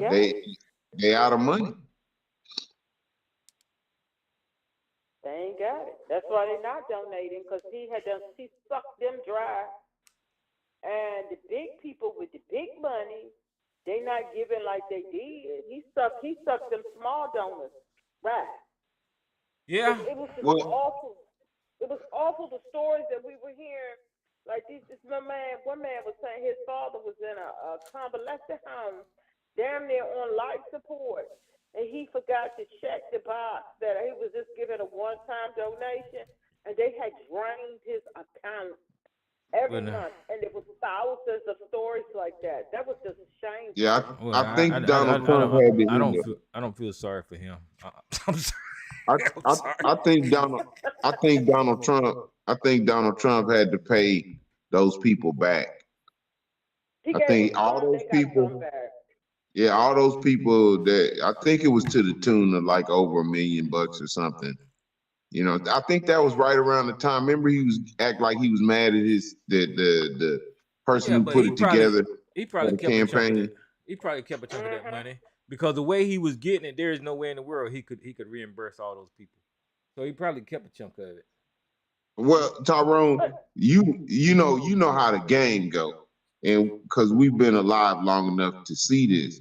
For the people who do complain, there's always twice as many, if more, that don't complain. Yeah, that's what I'm saying. So as many people who caught the check box, imagine how many didn't. Yeah. So he kept a chunk of that money, man. And too embarrassed to say anything. Well, that's with anything. You go in the store and you get treated like crap. There's a handful of people who will say something, and the rest will be like, I'm just not. Well, they got me. I'm not fooling with them anymore. You'll get a bunch of that, and those people won't get their money back. You get a bunch of that, and the ones who holler at us and complain, they get theirs or most of theirs, some of theirs. But there's a whole lot who's embarrassed or just don't feel like being bothered. Yeah, I mean, go ahead. Go ahead. No, I was gonna say some of it's personality traits. That's one reason why big business has that like obstacle whenever you have a complaint or need a reimbursement or a refund or anything. Because if you make it a tad bit difficult, a lot of people will just give up and move on, and you get to keep that money. But the squeakiest wheel, the premise or the rule of business is the squeakiest wheel gets the most oil. But if you don't squeak, you don't get shit. Yeah, but we should not even be sitting here talking about a former president in this manner. But I mean, here we are, and he's a candidate to be he's a leading candidate to be the president, the next president. This is crazy. Well, see, that's like the biggest crazy parameter of it all is that these people got grifted on in 2016, and look at the line that wants to get grifted on in 2024. That's crazy. They got grifted on 2016, 2020, and you saw the grift by the time 2020 comes around, because by then Steve Bannon, they looking at him for stealing money, and the check mark has been out, because like I said, the one dude came on TV and told him. I was saying something similar to that earlier about the DJT stock. Like y'all see the man owe $450 million in fraud. So why the fuck would y'all invest into a stock with Donald Trump and watch it plummet? That doesn't make it. Why? How would you invest in that stock? But he had people invest in that stock, and then it fell, and he made money, and everybody else lost their ass. It's still falling. That's crazy. So I don't know what kind of magic Donald Trump waving around, but he got some type of magic. Hey man, you got to listen to that conference that Rance Previs and what old boy that worked for George Bush, what was his name? God damn it. They had a little conference. It was you know who I'm talking about. It'll come to me as I'm talking. But in other words, they had a conference and Rance Previs said it. He said it. What we have already determined over here. He said it. He said, "Listen, you can't think about this wrong," because he's, Rance Previs was part of it. He still sort of is, because the way he was talking But he said, Karl Rove. There you go. Yeah. And they had like a little conference, and they were talking back and forth. And Rance Previs told him, if you thinking it's got something to do with, unity, you're thinking wrong. When it comes to those folks in the Republican Party, it's about fucking shit up. Fuck Karl Rove and fuck Rance Previs. Fuck all of these ex-goddamn Republicans, because they're the one who led this motherfucking goddamn person to this motherfucking position. All these years, these motherfuckers supported the racism, they supported the extremists, and now all of a sudden they see what the fuck they fucking had. They see the baby now. They see the baby and grew up into a goddamn monster. They kept feeding that motherfucker. Now they see they see a goddamn monster. Fuck them son of bitches. They kept giving them goddamn food. Fuck them people, man. Hey, them motherfuckers put Frankenstein together, and now they can't stop them. So they running to everybody talking about help me. I heard somebody else complimenting Karl Rove today. There was a movie called Reanimator. I heard somebody else complimenting Karl Rove today. I'm like, get the fuck out of here. Oh, Karl Rove talking shit about Trump. Get the hell out of here. Reanimator was like Frankenstein, like 2.0, and that the shit the guy that invented, that shit started killing everybody and him. He killed him too. Yeah. Now they realize, hey, I got grandchildren, I got cousins, I got aunts. And this motherfucker getting ready to take over this whole motherfucking democracy. And he's gonna X their ass out too. Like, they don't gotta see at that table as they thought they was too. You see what I'm saying? I think that a lot of it has to do with he's overboard, but you take over. I'm sorry, Jay. Hold on. I cut Jay off for accident. I'm sorry, Jay. Go damn. Ahead. No, I hear you. No, I said they want to see it at a table, but they's noticing. He's not giving them a seat either. He's going rogue on everybody. You know what I mean? When he changes his mind on you, he might love you today and hate you tomorrow. I don't care how Republican and white you are. If he feels that he wants to hate you, or for whatever reason, you're not in that circle, you're not going to be having a seat at that table. So they know that there's no guarantees with this fool. He's going to turn on everybody. Man, you know what happens when you take over? And Trump had a bite at the apple the first time. He fucked it up. But now he's got a second bite at it. He knows to take all the people that worked with you to get there, plus the people that fought against you getting there. As soon as you come into power, you line them all up in front of everybody and you kill them. And then you install everybody from then on, and guess what? Everybody gonna comply because everybody gonna be your yes man because they just watched you line everybody up, mow them down, and they don't want none of that. Like Saddam You know what I'm Hussein, saying? remember when he called those That's people in the exactly what Trump's auditorium? gonna do. That's exactly what Trump. People were nervous. He's Saddam Hussein is calling people's names out.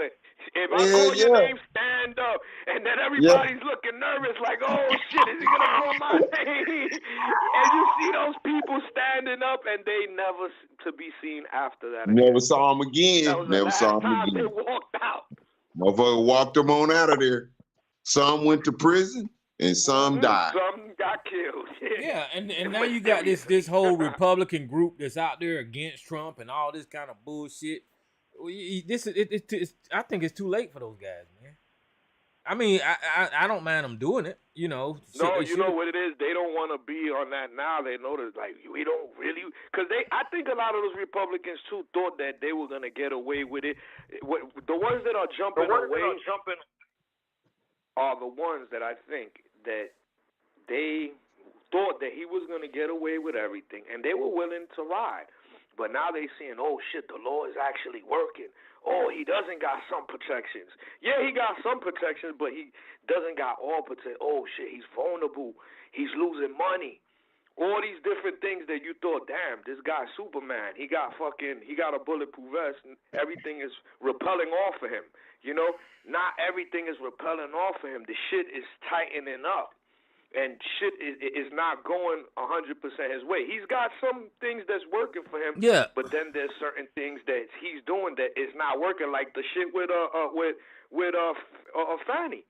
You know, they threw everything they could throw at her. I told y'all this a long time ago. I remember Donald. You do too, Jay New York. You do too, Tyrone. Everybody else. Everybody remembers Donald Trump. You just got to have somebody bring some of that recollection back to you. Donald Trump couldn't even run a casino. He's always been bad luck. He's always been bad because what happens is he's your traditional fuck up. Everything will be going fine, and he decides, well, let me try. Bam! Everything goes haywire. And that's exactly what happens whenever you line yourself up with Donald Trump. Sooner or motherfucking later, snap, there go the trap. And you're going to be the one caught in it. And this nigga is going to be just like those motherfucking cartoon villains. Get away at the last. Remember, was Cobra? His whole army getting their ass whooped, but he getting away in an escape pod.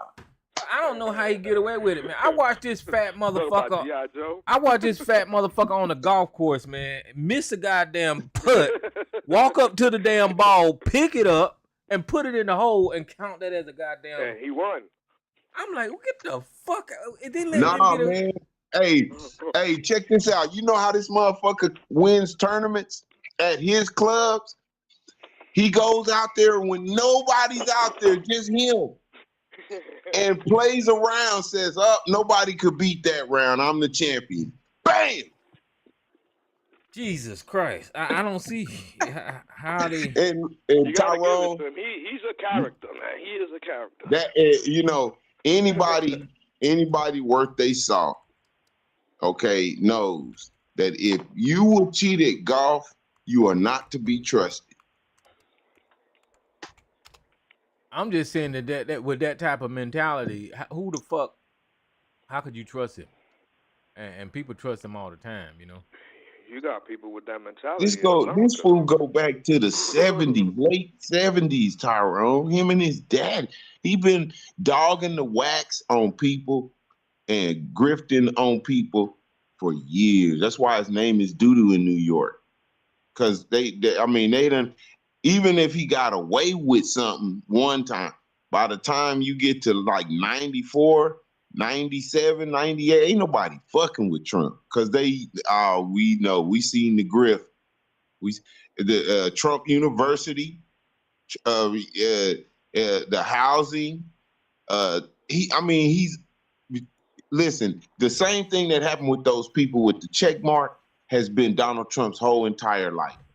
Yeah. He'll grift somebody, they'll sue him, he'll sue them, and try to fuck it up so they'll quit Yeah, but pursuing their little these 100, damn 200. these damn Republicans think that they being slick by moving away from him. Man. I mean, come on, man. You can see right through. Just like stupid ass Candace Owens.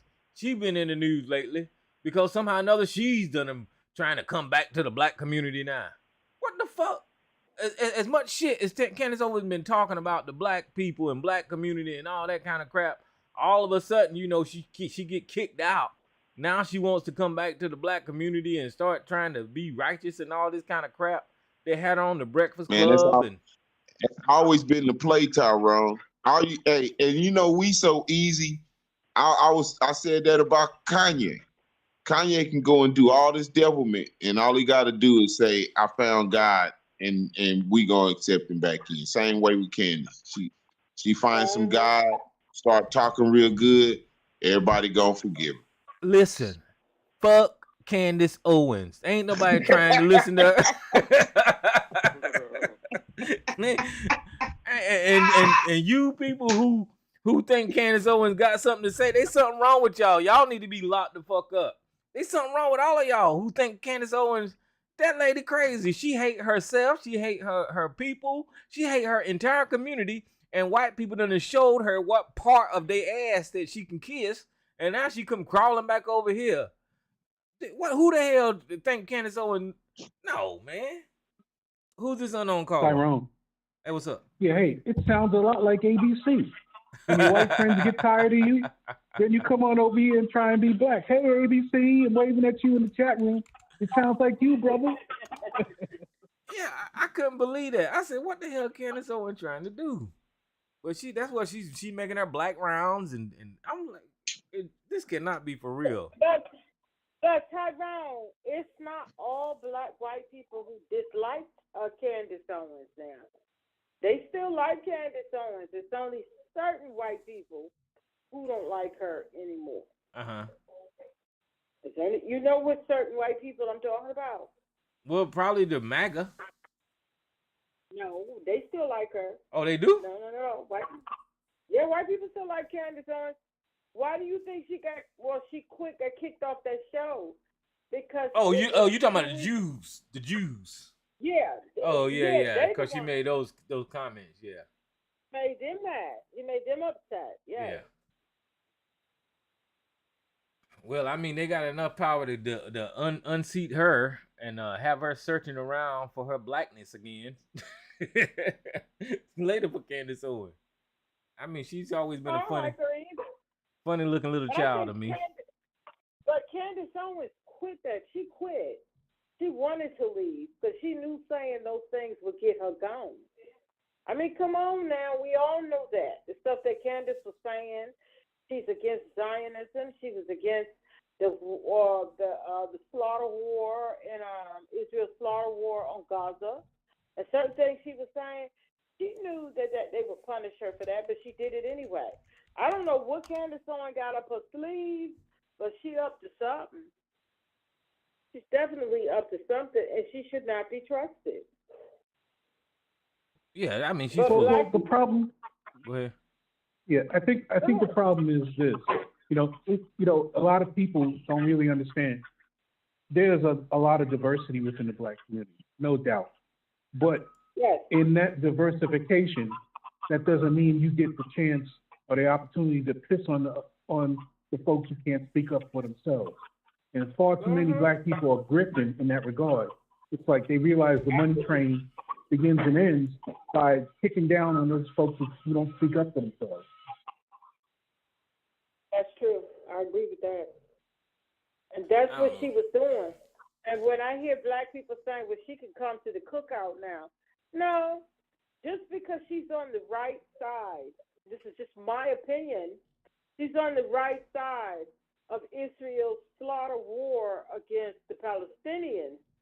Candace Owens is still a snake, and you should never forget that. It's like they say, a clock can be right 2 times in one day. So, I mean, Candace Owens is still a snake. And black people kill me with that. Kanye go out and do something, like you all were saying. He said, I got some new sneakers. And then black people just right back Now I admit I did laugh. His Super Bowl ad, I had to give him kudos for that. When they said how much money, he paid all this money for that Super Bowl ad. Did y'all see it? No, I didn't see it. The Super Bowl ad, I forgot how much. Let me see, how much did he pay for that Super Bowl ad?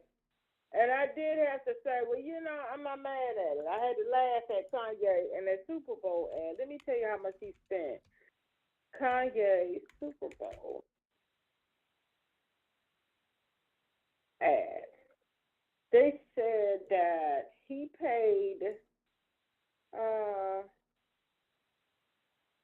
I chose Wix for my business because of its massive scope for functionality and freedom. I forgot how much money he paid for the ad. He spent $7 million on his Super Bowl ad, and I thought people were making a joke when I saw it. But he paid $7 million for the Super Bowl ad, and he made all them shoes, and he ended up earning, I don't know, something in the millions that he made for that Super Bowl ad. And it was funny. It was funny. Is it the one him sitting in the car talking to the phone? Is that it? Yeah, and he made he made 19 million from that, and all he said was, "Hi, this is my Super Bowl ad. I wanted to let y'all know I got some shoes, and the website link will be put at the bottom." I screamed when I saw that. Oh, but yeah. look at the money that he got. Yeah, that. It was hilarious. His Super Bowl ad. Well, I can't hate on him for making money. He know how to make money now. Yeah, but that don't mean he gets to come to the cookout. That was like, that's funny. Go ahead, Kanye, get your coin. That's about it. That's all he should be given. That's all. But it was funny. Because I laughed. He said, I got some shoes. It was hilarious. His Super Bowl ad. And he didn't do anything. He just went probably live on his phone, recorded it on Instagram, and said, here, this is the video. This is the commercial. So, I'm not mad at him about that. But that don't mean he gets to come to the cookout. No, like Kanye, he done lost his pass. He done. Candace lost Owens it. done. Done. Yeah. But all those type of people, and a lot of people still mad at I don't know. I go up for her, Omarosa. I've always gone up for Omarosa. A lot of black people still don't like Omarosa. I never stopped liking her. Omarosa, that was a nice little grift. She did too. She got paid. She wrote that book, made some millions, and went on her way. So I wasn't mad at Omarosa for that. She never said she was Republican. She hopped on Trump's gravy train, made some money. Mm-hmm. She didn't say anything against black people. She was just supporting Trump. She never said anything against black people. So that's why I didn't, throw her away. Because she didn't say anything against bad, like Candace and some of these other people do. She didn't say anything against black people. Black people was just mad that she was supporting Trump. But she got that, but remember he had her in his administration. Whatever went on, they had a mess. He kicked her out. She wrote a book, made millions, and went on her way. I'm not mad at that. I'm not mad at that because she didn't throw us under the bus to do it. I was never mad at Omarosa over that. But a lot of black people still are mad at Omarosa. I wasn't. She ain't say nothing bad about us, unlike some of these others. Nah, yeah, Candace Owens. I mean, her buddying up with Tucker Carlson and all of that. I just can't. I don't see how. I mean, we got a nice community, and I ain't gonna hate on our folks, but we like Mama's boy said, we got our arms open to everybody, and it's a church thing, like whenever you come home and you want to embrace everybody and all that kind of stuff, so you want to welcome them back home, give them a chance, but that ain't me. That ain't nobody think about this crazy ass lady right here. That's not me either. Candace Owens is a snake, and she's up to something. She's up to something. As soon as she give you the finger, then everybody will see y'all should have done. No, Candace Owens is not to be trusted. She said a lot of hurtful and harmful things against the community, and she let them use her to do it in blackface. It's like Tim. Well, I don't know of Tim Scott. Tim Scott is just crazy. Yeah. But you know who I give a pass to? What was the football player? Because he has Herschel Walker. Yeah, I'll give him a pass. I'll give Herschel Walker a pass. Yeah, they use him so much. Once the Hirsch left, listen, once the Hirsch, realized that it was over, he moved the fuck out the way. He got out the way. Some of these people don't know how to get out the goddamn way, and they still there. They abused that man. They abused Herschel Walker. That's where they did. And he knew he was smart enough at least to get out. Yeah, exactly. He seemed relieved when he gave his little such a speech. He seemed relieved that this is. It almost seemed like he did a favor for Donald Trump. That Donald Trump maybe did a favor for him back then, and then he owed him, and he's like, "Damn, I gotta do this." Yeah, he helped me out with this. All right, so, I'm committed. I really don't want to do it, but I'm gonna have to do it. Fuck it. and there you go. And he did it, and he seemed like he was relieved. I didn't win this thing, so I don't have to go through with it. So I'll give Herschel Walker a pass. I give him a pass on that. And just like we all talk about Mike Tyson, he's a big Trump supporter. He gets passed. I give him a pass. Because Trump was funding his shit, in them New Jersey fights. You know what I'm saying? Like there was he helped fund some of his funding, so it's almost like he's also a commitment. Like, damn, you know what? He done put money in my pocket. I got to because I guess I tell you one thing. Donald Trump robbed them casinos, but he sure knew not to play with Mike Tyson's money. Isn't that ironic? Don King did. Don King did, but not him. He didn't play around with Mike's money. And Mike also said that when he was at his lowest and he needed help out with certain things, he said Trump helped him. So how can you be mad at that? You can't be mad at that. Yeah. Well, Mike Tyson don't be coming out here on camera and stuff and doing all this stuff. Right, advocating publicly and shit. Mike Tyson ain't really in no political debates like these people is. He supports him, and he'll say, I will vote for Donald Trump. He supports him. He went to the inauguration, and he's gone to some of his things. But he don't say anything bad. He don't talk about politics, black people, none of that. Right. He says, this man helped me when I needed help. So you can't be mad at that. You can't. Yeah, because I didn't help him. You know what I'm saying? When he needed the money, I can't say, well, Mike, I had the money for you. Nah, well, you got to do what you got to do. That's your business. I can't, unless I got the money to help you, then I'll say, oh, don't take no money from Trump. I'm going to give you the money. It's different. You know what I'm saying? So I get it. I get it, and that's why people never help. They don't hold Mike for that, because he said this man helped me when I needed help. He funded different things. He gave me money and different things like that. He helped me out when I needed help. I ain't mad at that. It's called Trump has no loyalty for anybody, but that shows that Mike Tyson has loyalty for people who's helped him. So why would you hold that against him? Trump don't have no loyalty. Mike Tyson do. Yep. Y'all know Mike Tyson get ready to have another fight, don't you? Oh no, he ain't gonna fight that white boy. That white boy, he gonna break his face. That's an exhibition fight if he's gonna do Man, it. Jake Paul done came up now. That kid will. He won't. You see how? Remember how? And Mike is not even. He's not what he was before, but he still will break your face. Just imagine the first round. As soon as that guy comes out, all he needs to do is hit him one time. It's over. Yeah, if he get that, if he get that first punch in, that close punch like Mike Tyson do. You know that body. He don't gotta hit him in the face. That body shit that he does. You know that 1-2. That it's a 4. Yeah, I forgot who that was. Who was that? There was somebody. That was somebody He did talking. the white boys. Remember when he came out of prison and he was knocking all those dudes out in the first round? He was doing them dirty, and they were big guys. No, they Even was. though they might not have been on his caliber, but they were heavy guys, and he was knocking them down first round like an animal. He's just going in. This guy, he's like a pencil.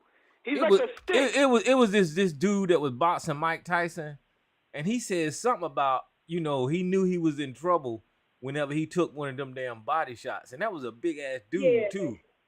And I was like, he felt one. I forget who that was. Yeah. I remember that time round. He said when he felt one of them punches, yeah. he was like, "Oh." That's what's his name? Roy Jones Jr. When that's who that was. Exhibition. He said whenever he Roy felt that Jones. body shot, he said he knew something was different. Something He different. said, "Oh, he hit." He couldn't believe how hard Mike hit. He was like, "Oh my God, he hit this hard." But how much did He probably wasn't even hitting that hard. What's that? Roy Jones said everything hurt when Mike Tyson hit you. Oh yeah, that was Roy Jones. But what were you saying, Elisa? What was that you saying? How much is he getting paid to do this, Mike? Oh, I don't know. They're gonna get paid a lot of money. Him and it's an exhibition though. It's not a because you know that'll be. It's just like the way Mayweather's doing some exhibition. And keep in mind that Mike Tyson didn't hit Roy Jones Jr. with all his might. Those fights is more like tapping. You know, you're gonna feel something, but I'm not gonna hit you with all my might. One of those. I'm gonna let you feel it. No, and Jay Paul went in an exhibition with Mayweather. For the opponent, some of them they trying to get at you if you're stronger than the other one. But for him to hit, he can hurt somebody really bad. Well, Jake Paul did an exhibition fight with Mayweather too, and he went 8 rounds with him. I don't know, man. I think that was he was. But again, I think Mayweather was giving him love taps, man. But no, with that exhibition, I could tell it was a weight class difference. You know, Mayweather's tiny. Right. You know, there was some shit too that he was gonna destroy, but they closed that up. You know, he was fighting John Gotti Jr.'s grandson, and that shit was. Good. Okay, I found this. It says, how much will Jake Paul and Mike Tyson make the fight purse, wage, because it's the pay-per-view details for the mega fight. YouTuber Jake Paul, former world champion Mike Tyson have announced a high-profile boxing match on July 20th. But how much will they earn from the bout? Tyson, whose professional career ended in 2005, will turn 58 3 weeks before facing 27-year-old Paul. Let me get to the money. Paul said on X, let me get to the money part. Okay, while the prospective purses are yet to be publicly released, it is said in the past fights, he believes the fights with Mike Tyson, they're expecting it to generate, with pay-per-view and all this other stuff, $300 million. That's why Mike's doing it. Because there got to be money involved. Mike wouldn't do that. Oh, of course. He ain't going to do that shit for free. Or not for little pennies, right? If he's going to get in the ring. No. It's going to be some money. It's going to be money involved in that. So. And that's just pay-per-view, right? Is that the ticket sales too? Online? Being there? Let me see. Let me read this again. Hold on. They're saying they expect it to generate, because of pay-per-view and other dealings, $300 million. So they just saying the pay-per-view. Yeah, that's a lot of money. That's a lot of money. And they said other things, so they're not even that ain't even considering the ticket. Yeah, Mike is walking away with more than $1 million, guaranteed. At the very minimum, $1 million, if that. No, he probably coming out with more. So if he. Oh, he's gonna gross. No, they expect the event with pay-per-view to draw in 300 to generate up to $300 million. So I suspect Mike probably get maybe 10, 15, maybe $20 million out of that. Yeah, and his business is better now. His business dealings he knows how to do business now, probably versus back in the day. Back in the So day, his head's not straight. So the money's got to be right for him. So, no, he got, I think, a better team in a sense. Mm-hmm. Yeah, he's older, man. That Jake Paul guy is 27, man. And like I was telling somebody earlier, man, that guy is just hungry. I watched him fight those experts. He just looked like he's hungry and he want to beat everybody up. But I don't think he's gonna go with Mike Tyson. I think Mike he's Tyson. been lucky. He's been lucky because he's gotten. I seen he got the wins. He could fight, but the thing is that when you meet somebody that's really gonna put in that work, we're gonna see. So and him fighting Mike Tyson, I could close my eyes. I already know that every hit that he hits him with is gonna hurt him bad. It might break something inside. He better be careful. It might bust a fucking lung or a kidney or something. Cause he's not. Even with like I said, he hit you with a little love tight. What do they? A love tap. It's over. You're gonna feel it. It's over. Okay. Yeah. Sports. What is it? Sports, Totally Excess Sports. They're saying that Mike is expected to a $20 million payday. I guess once they announce how much the bag, that sound about right. So $20 million for Mike. So we'll see. That's the only reason I would do it for $20 million. And just don't hit me too hard, and the first lick I'll fall out. I would do it for that. Yeah, I want the old man to win, man. It would break my heart if Mike Tyson lost that fight. Man, if he lost it, it's rigged. If he loses it, it's rigged, bro. Come on. You think Mike Tyson? Man. I mean, he's 58, Jay. Now, come on, man. He's 58 now. You know what? I say this dude better hit him with a lucky one. If he get a lucky one, I don't see him. I see him punching Mike Tyson, and it's not really gonna do nothing to him like that. I mean, he was used to getting hit by dudes that's 200 and something. This guy he's a paper, man. He's paper thin. You know what I'm saying? Think about it, though. They different weight class. That closed Mama's boy line, and he closed it. I agree with check. Make sure. Did I close your line, Mama's boy, or did you close it? You be tricking me. Let me see. Oh, I agree with Jay Tyrone. Yeah, you open me up. You got me. Okay. Jay Paul has to do the best he can because if Mike is able, because of course he's going to work out, he's going to get himself fit. Jay Paul has to do the best that he can. But if Mike starts with them punches like that, there's no way. I mean, he's not who he used to be. He's not who he used to be. But I don't think it would take much if Mike can get in a couple of good ones. I think Mike I think he got that. I can't see Jay Paul knocking Mike out unless Mike does nothing to prepare. No, he's gonna knock him out now. So, all right, who's this unknown caller? Wait a minute, hold on. Who's this unknown caller? Hi, this is Miss Lady. Hello, everybody. What's happening? You know that Mike Tyson, he has that old man strength, okay? I wouldn't get in the ring with him. Shoot. No. Even though he whips them behind. Oh, no, remember when that drunk guy was messing with him in the airplane?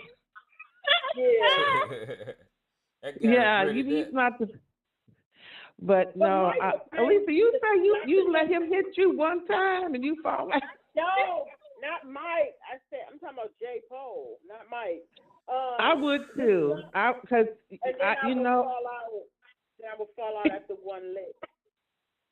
Not Mike. No. Well, people would be upset. They would be upset with you. Oh, you couldn't box anymore. They want you to stand up for yourself and get your behind beat. Like, just crazy. It's like, stand up, because we want to see more of Mike Tyson whipping your behind. You know what? They're gonna fix a couple of them rounds. You know, the first rounds. I think it's gonna be let him fixed. get away for a while. Yeah, he's gonna dance around. To make it worth people's money, they're gonna fix it up a little. Yes. Is this gonna be in Las Vegas? The fight? I don't know if it's gonna be a pay-per-view. Yeah, it's probably most likely. Yeah, it's probably most likely. 9 out of 10. You think it's gonna be a sellout crowd? Yeah. Oh yeah, people waiting on this. They want to see that white boy, and they want to see, and some people want to see the white boy try too. They want to see it. Let me see what he could do, even though it was a failure. But you think Donald Trump's gonna go to the fight? If he get free tickets. If you get free tickets, of course. That white boy on the plane who Mike had roughed up, Mike was mainly slapping him. He was mainly slapping him up, like with the palms of his hand. He was mainly slapping him up. Because he had been hitting that dude would have been knocked out. He was mainly slapping him up. Oh yeah. Forget about it. He probably would have been knocked out when he got off the plane. Like there was a movie that was like that, where some movie, and when he woke up, the guy was knocked out. Like he knocked him out, and they was like trying to wake him up. Like, sir, we just landed, and he was dead. It was some movie. It'll come to mind. He sued Mike, but he got thrown out. You know, years ago, Mike Tyson went to a step show in L.A., and, you know, they have the different fraternities stepping, and he was sitting, I heard, with the Omegas. He was young, and it was burning hot during the summer, and they said he bought all of these boxes of ice creams and stuff, and he was just throwing them at people that sitting in the arena. And then they said this one chick, she passed by him, and he, like, touched her butt. She had a nice shape, and she turned around and told him off, they said. And then they said his neck was, like, huge, like a big, muscular bull neck. They said he wasn't tall, but he was so thick and muscular. He was so intimidating looking. And that was back in the day.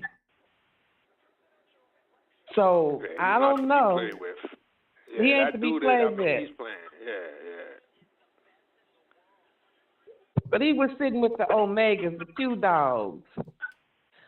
That's what they call themselves, the Q dogs. And when they do their dance, their step thing, they put actually a dog house on the stage, and they come busting out the door of the dog house. But that's it. Yeah. But no, he ain't one to be played with. I can picture that guy running away from the ring, running out of the ring, running out of the arena. Oh, he's gonna be good. So he's gonna be cool. It's all fixed. He's gonna he'll probably get $3 million. You know, it's all fixed. Yep. He's gonna have to take some licks though. Of course. Yep. But he's not gonna go all full out on that boy and you know, destroy that child. You know. I agree.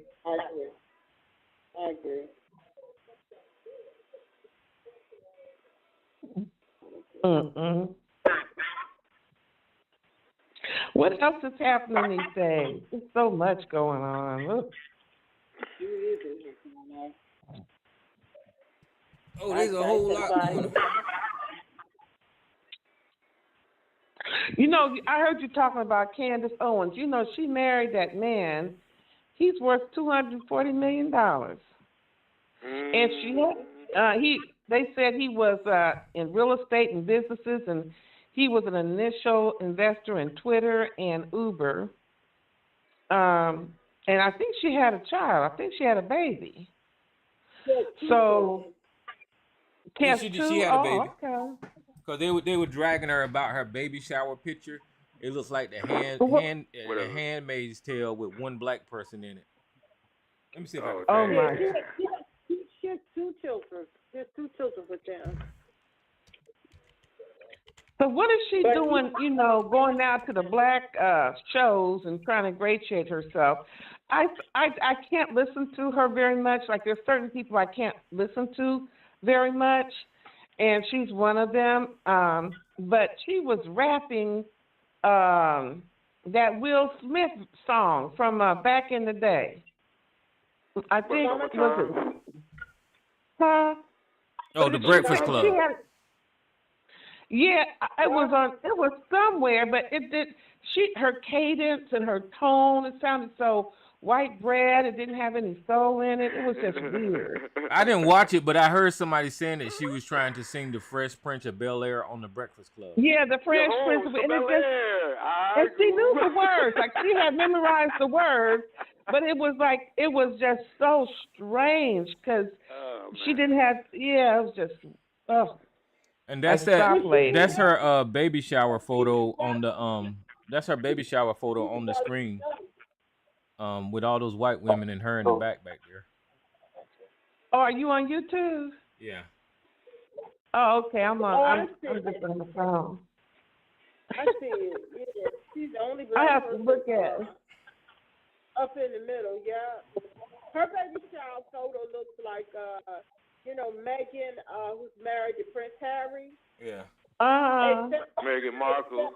Meghan Markle. Yeah, her baby shower looks like Meghan all Markle. White, one black. Damn, that's crazy. No, two black. Serena Williams was there.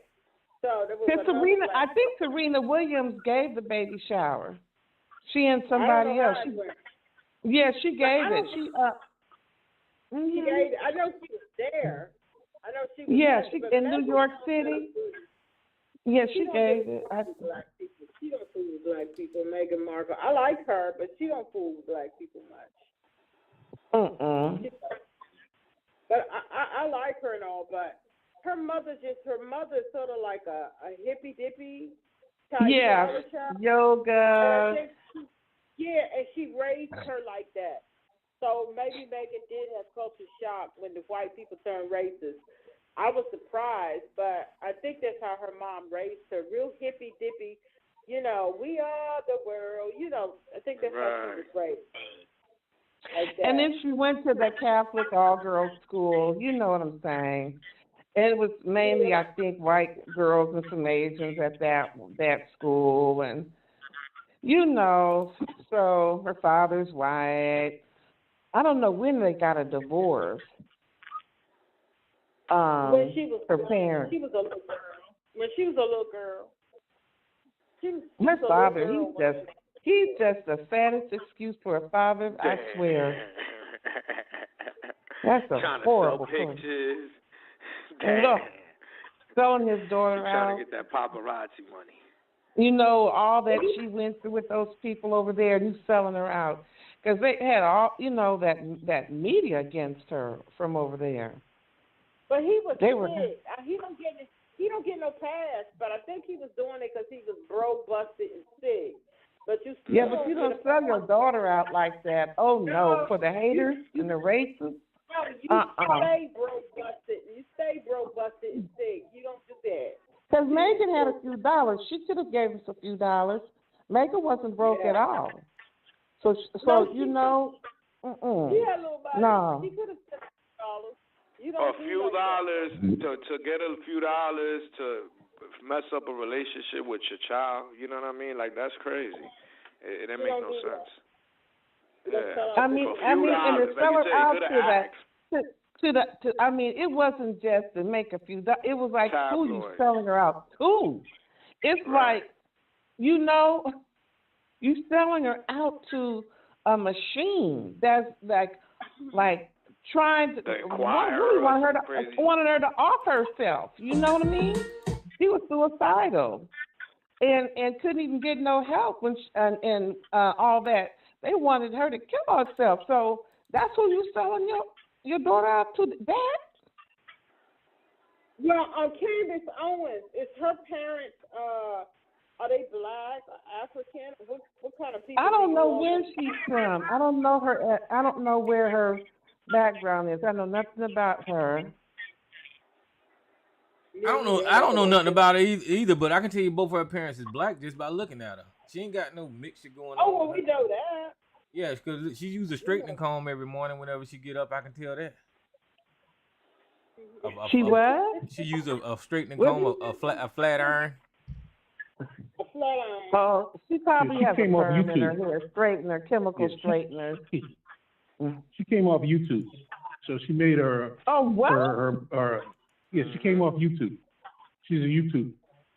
That's where most of these people came out of, right? All these all high these profile grifters, so-called, all them grifters. that are making all this YouTube noise, and then they pop up in some of these wild TV, cable. But I've noticed that, there's a lot of these internet stars, if you want to say. Well, here, let me give you all this right here. It says, in her early life, she was born in White Plains, New York. Owens was raised with her siblings. Oh, hell no. Okay, wait a minute. What's White Plains? She was born in White Plains. Where I'm at. She was born in White Plains. She was born in White Plains, New York. Owens was raised with her siblings by her grandparents from around 11 or 12. After her parents' divorce, she is the third of 4 children. She has paternal grandfather Robert Owens, a Black American, was born in North Carolina. Owens also of Caribbean American heritage through her grandmother, who originally was from St. Thomas, U.S. Virgin Islands. She's a graduate of Stanford High School. So that's all I know about her. All right, so White Plains, New York is not far from where I'm at. That's the border, like going all right, Westchester so County. so we can expect to hear you on Right Wing Radio too, Jay, talking about the Black community. No, you could expect hearing me cursing their asses out on Right Wing Radio if I find them, but no, that's more of White Plains, New York is a suburb. It's pretty much they got their little city, is a Black community there, and actually affluent. Blacks that they move, let's say from the city, they want to move a little bit up. So I don't really want to be in the city, or I don't want to be in any of the boroughs, so they go up there. Pretty decent communities out there, you know what I'm saying? And you got a lot of white people as usual, but it's weird that she comes from that angle because you know what? Let me not say that, because as the more upstate you go, the more right wing you get. Nah, listen, you don't even have to try to analyze that. This child, and I don't agree with it, but her whole motivation was get money, get popular, and that's the way she found to do it. Just like Diamond and Silk, and you got a lot of people out there just doing this with black skin, and they don't care what we think. I mean, we can sit here and give our opinions all night. She really don't care what we think. You know what I mean? It don't bother her. Yeah, cute. The little children are cute. The little children. There's a little girl and a little boy. They're cute. But I think what she does care about is if she loses that base, whatever base is paying attention to her. So because she did become a popular person or whatever through the internet. But if now she that's what's that important base, to her. Yeah, it's over. Yep. It's over. It's like look, if you take off YouTube, you take all these social medias out, a lot of people's careers is over. But she should just start her own channel then. Channel where? If they take away YouTube, if they was to take away every social media platform, it's over. But I'm saying, from her bouncing from, show to show, maybe she should start her own. And I don't know who would be her audience though, because you know what I'm saying? Who would be? Regular white people and very conservative black people would be her audience. Because there are some white people against this Israel bombing up and over there in Palestine. A lot of them are. There was a Jewish doctor. He was mad. He was upset. It's like a little short video clip. And he looked like he was probably in his 50s, and somebody said something to him. He said, basically, I'm a Jewish doctor. I've been going over there and helping for decades. And what are you saying? You agree with all the genocide being committed over there? I don't. And he walked into a building. No, I mean, it's at this point we know it's ridiculous that they're using all those type of weapons on those civilians who can't fight back. They're just basically killing those people, and they can put any kind of mask on it that they want to. At this point, we see what they're doing. They murdering civilians. And so what I'm trying to tell you is that what's the Israel leader name? I can't. Netanyahu. Yeah, Netanyahu. He can't say shit about Putin because he's doing the exact same thing Putin doing to the Ukrainians. He's a baby Hitler. He's a baby Hitler. Actually, worse. He's doing worse. It's worse. They said 2/3 of the people killed are women and children and Palestinians, and I guess he wants to wipe them all out. He doesn't want the mothers around to have more babies. He doesn't want the children to grow up to try and get revenge. Yeah. He wants them to clean it all out. It's a different thing. They fight. They're fighting from history. They're not fighting.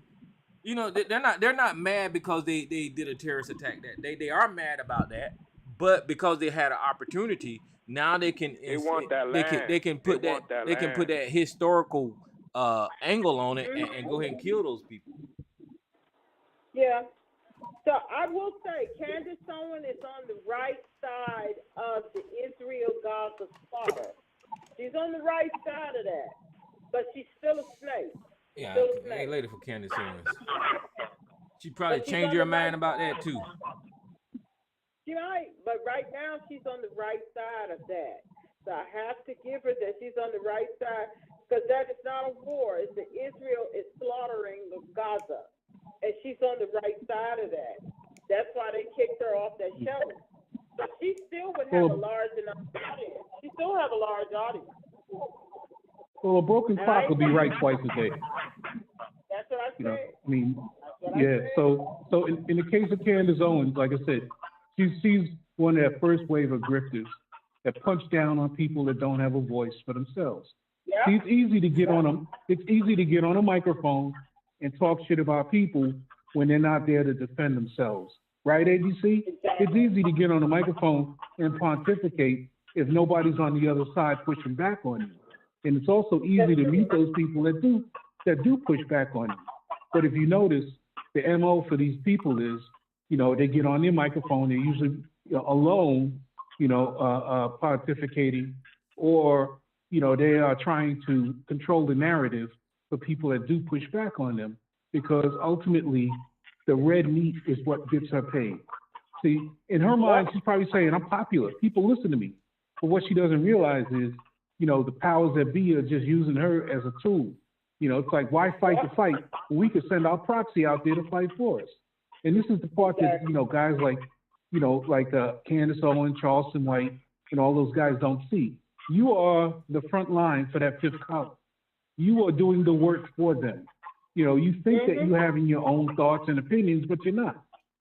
What they're doing is, they're rewarding. It's like if you teach a dog, if you reward bad behavior in a dog, it only knows that bad behavior. So they keep doing things that get them treats, and they become trained to want those treats by doing those same tricks over and over and over. Miss Lady, mute your line. Yeah. So anyway, I'll leave it there. It just started out. That's not me. Yeah, it was some feedback coming from your line. I don't know what it was. Okay, let me turn the Bluetooth off. Well, if you just want to talk, just open your line back up. If Joe Biden wins the election, maybe she's trying to play both sides a little bit, trying to see who's going to win this election coming up. That could be it too. You never know. But all I know is she's a snake. And she's a willing participant in being used. She's cool. She's a willing participant because she gets those treats. Oh yeah, she volunteered without a doubt, and she's proud of it. I agree with that. I agree. Well, the supporters will say, because I just read it today. Well, she's an asset to the black community because she points out the problems. But here's the deal: we already know the problem. All right, we already know the problems in the black community. We've talked about it for years. What we don't hear is the voice of solution. What we don't hear is the light that's going to show you the way out. And so, it's easy to generate, a fuss or generate attention when all you're doing is showing the bad parts. But at a certain point, if you don't stop showing the bad parts, and your money dries up, so you got to keep doing it. But at the end of the day, you don't hear the people that show you the solutions, the way out. They don't make any money. They hide. They are hidden in the process because they're not profitable. Nobody wants to call in and hear good times. Although, there's a part of us that does want to. And yes, we even call into this line and laugh and joke and all of that. But at the end of the day, we are being trained to take sustenance from the pain and the problems instead of the solutions. And that's got to change. I agree. I agree. 100%. I agree. But I don't know. I don't think she's going to fool that many black people when she's able to ingratiate herself back like that. I don't think that. Some will, but I don't think it's going to be too many she's going to be able to do that with. I don't think so. I really don't think so. And her people, Candace still got money. Her husband's rich.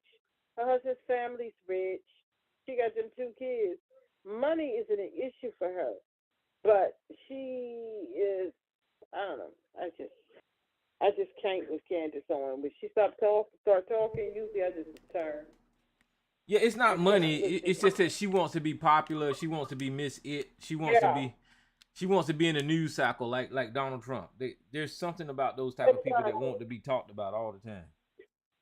It's not about money. It's not about money. So she's chasing fame. It's about the fame. It's about fame, popularity, attention, follows, likes, subscriptions. Exactly. That euphoria of being a person that has people following what you're doing. I think it happens to a lot of people that get that attention. They don't know how to deal with it. Let me just say this too. Yeah. Let me just say this. Let me just address this to the peanut gallery. And this is something that I will debate you any day of the week and twice on Sunday, ABC. The solution to black people's problems doesn't come within the black community. It comes also from white people understanding and accepting their role in it. So you can't, there's not a singular solution that say, if we just fix our problems, everything will be good because they'll love us. No, they won't. They won't love you. They'll never love you. So it comes with them facing their own dark side too. See, and that's the thing. Unless they are able to face up to their role in this, then it doesn't matter what we do. It doesn't matter. It's great that we start fixing our problems and we can start the process, but without them reconciling their own hatred inside, then it's going to go nowhere. So I'll just leave that there.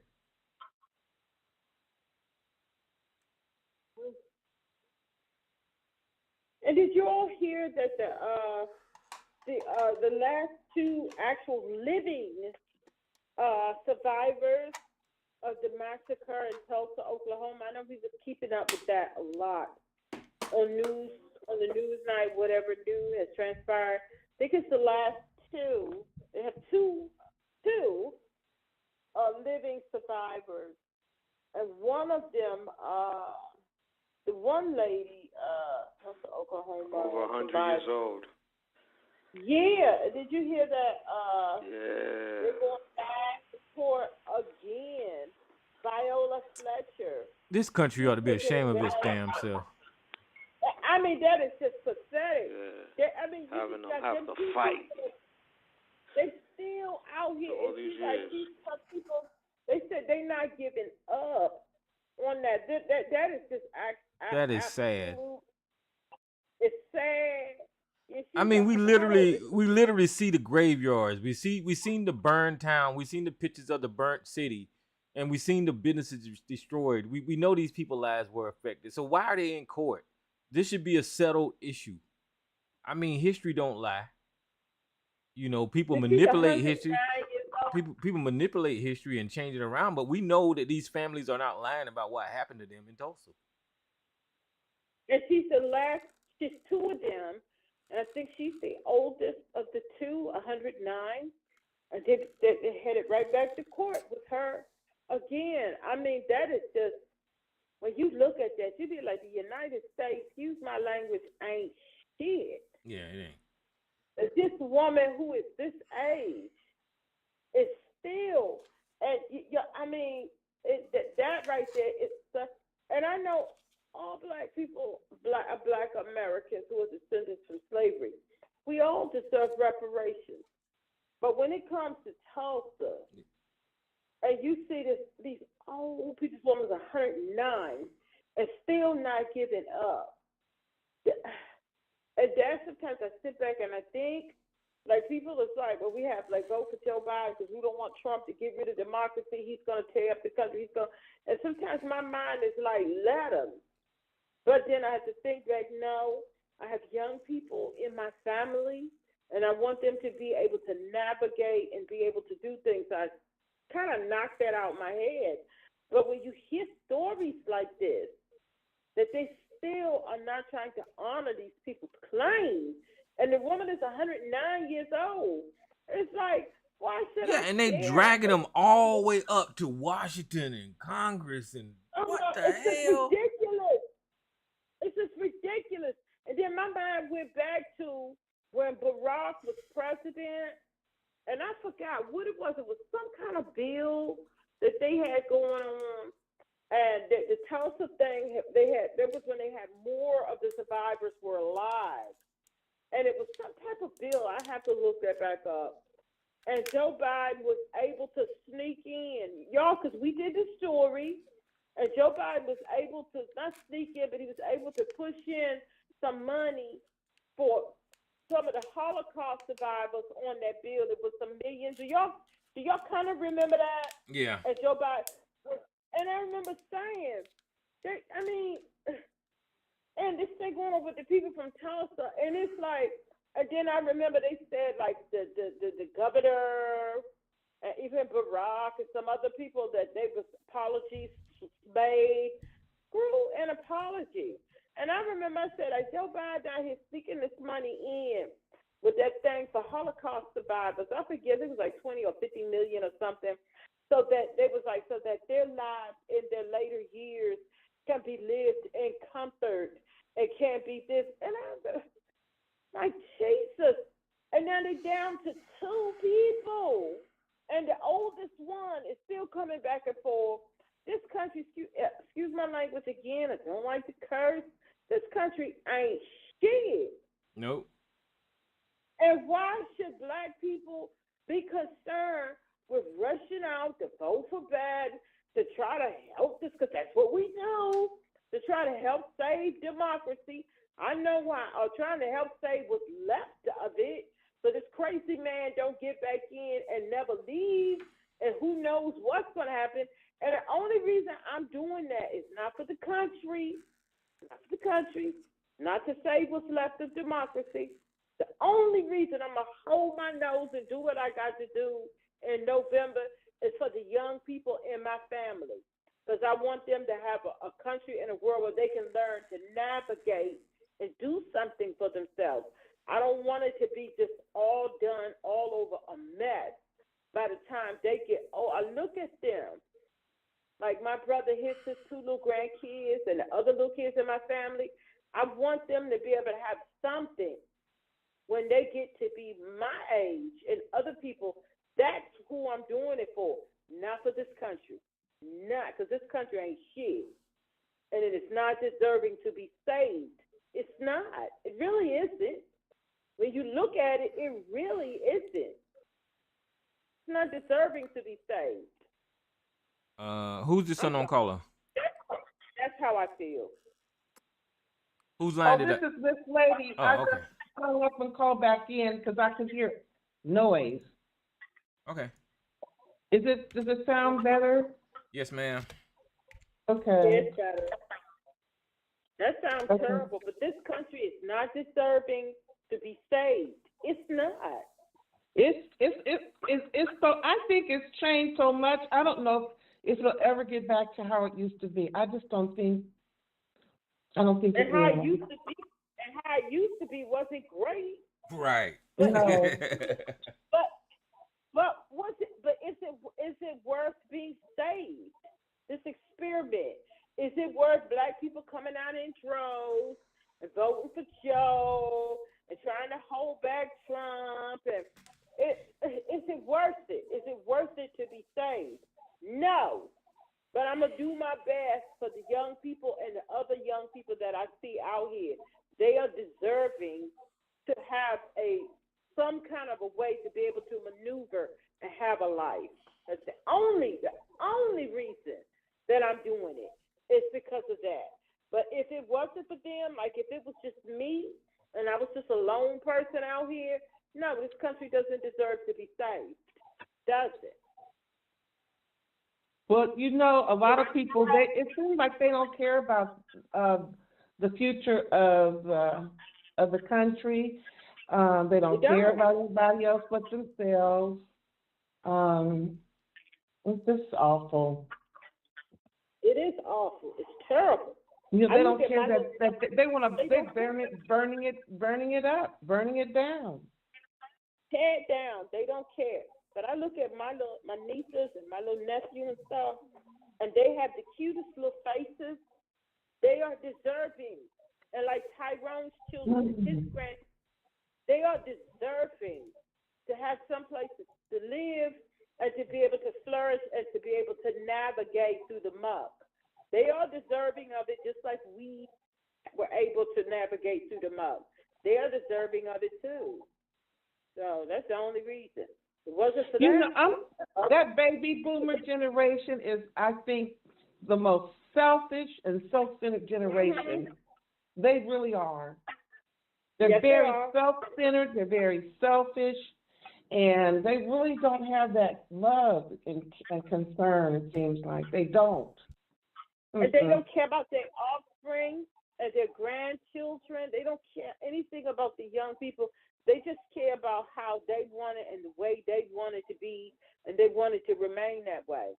And I was fussing about that a couple weeks back, and I had said something. I was talking it with my mom, and I was like, "It's this old stupid baby boomers," and she was like, "Lisa, you gonna stop that because you talking about?" I said, "No, I'm not talking about you. I'm talking about your generation, but I'm not talking about you because you're on the right side of it." But yes, it's your generation, these baby boomers. Like Sarge is a great example. This was just a stubborn baby boomer who wants things their way and don't care that the younger generation, they're trying, some of them are trying to move forward with diversity, but they don't care. They're trying to destroy it. And they all stay in office too long when they need to go someplace and play golf and let the young people take over and do things. Yeah, that's what I don't understand why Joe Biden just didn't pass on the mantle to somebody. I mean, the Democrats would have this thing in the bag if he would have just gave it to Gavin Newsom. Yeah. If he had I don't know about that because he's very pro LGBTQRS or whatever. This country is pro LGBTQ. They want security. They want more of a guarantee that a maybe guarantee. And he's pro immigrant, so I don't know. They got this. Well, Biden is he's a seasoned vet, literally. So they're not gonna put the odds. Yeah. Like, look, weigh him versus Donald Trump. But I'm saying that Gavin Newsom would have outperformed Donald Trump hands down. In a heartbeat.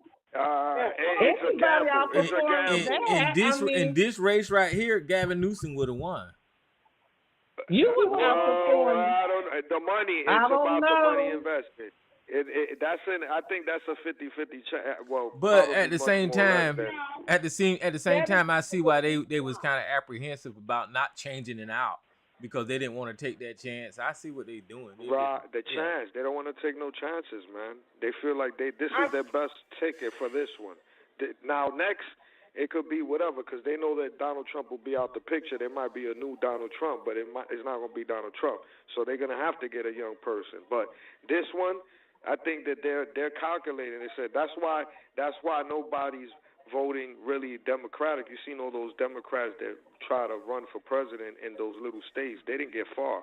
But for the most part, the Democratic party is in unison with like, all right, look, you know what? I want to run this year. But no, let's sit back.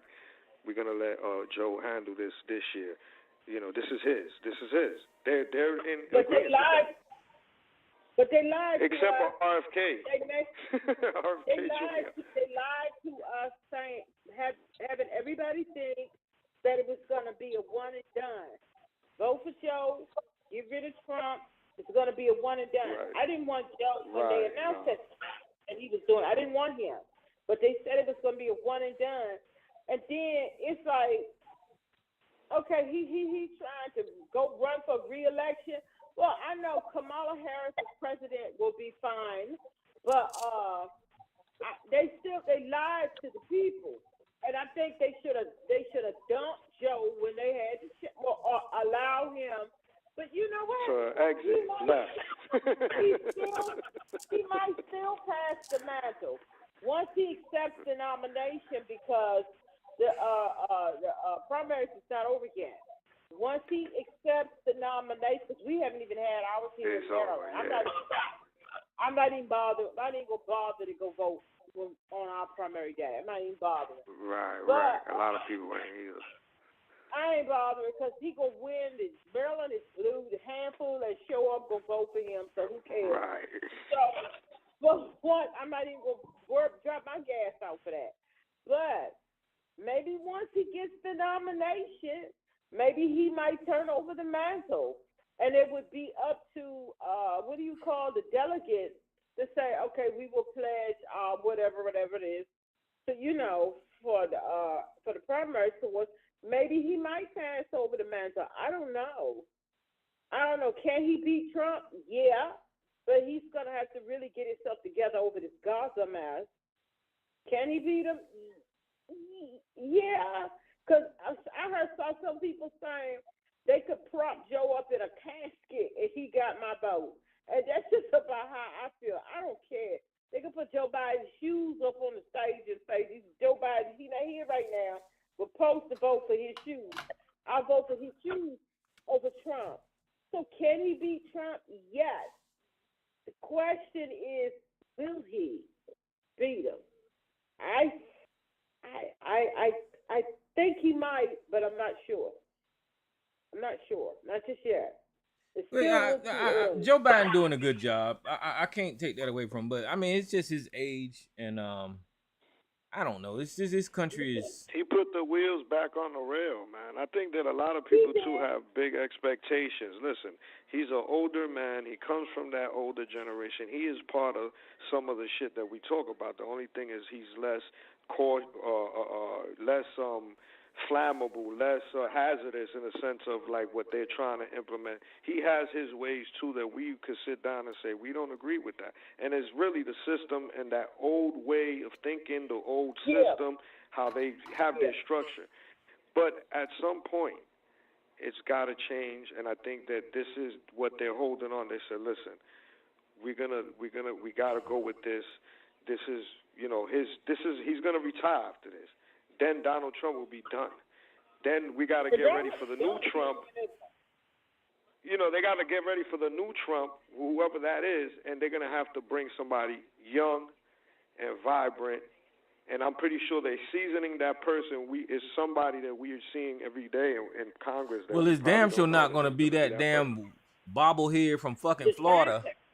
What's that dude name? What's his name? This Sanchez. Have y'all ever noticed whenever he's speaking, his head just bounces like a bobblehead? Why does he do that? His head just bounces like a bobblehead. If the Republican Party was smart,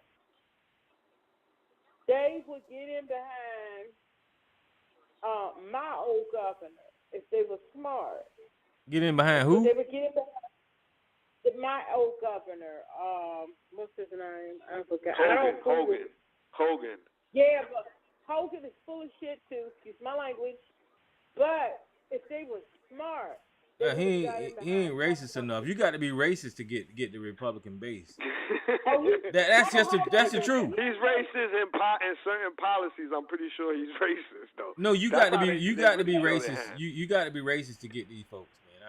That's the truth. All that trash. He's thinking about still trying to run, coming up not in 24, but the next one. But he's doing all that trash. He was talking about Donald Trump. He talking about he put 100% of all his support in behind Donald Trump. People was like, see, we see you, Hogan. You trying to position yourself to be able to run. And all that trash he was talking about Trump, and now you are a Trump supporter. And different other things. And he's all behind Israel and giving them money and the Gaza slaughter. He's all in behind that. People was like, it was that used to be our governor here in Maryland? Yes. He done put on the Republican skit because he's scared of Trump and scared of their base.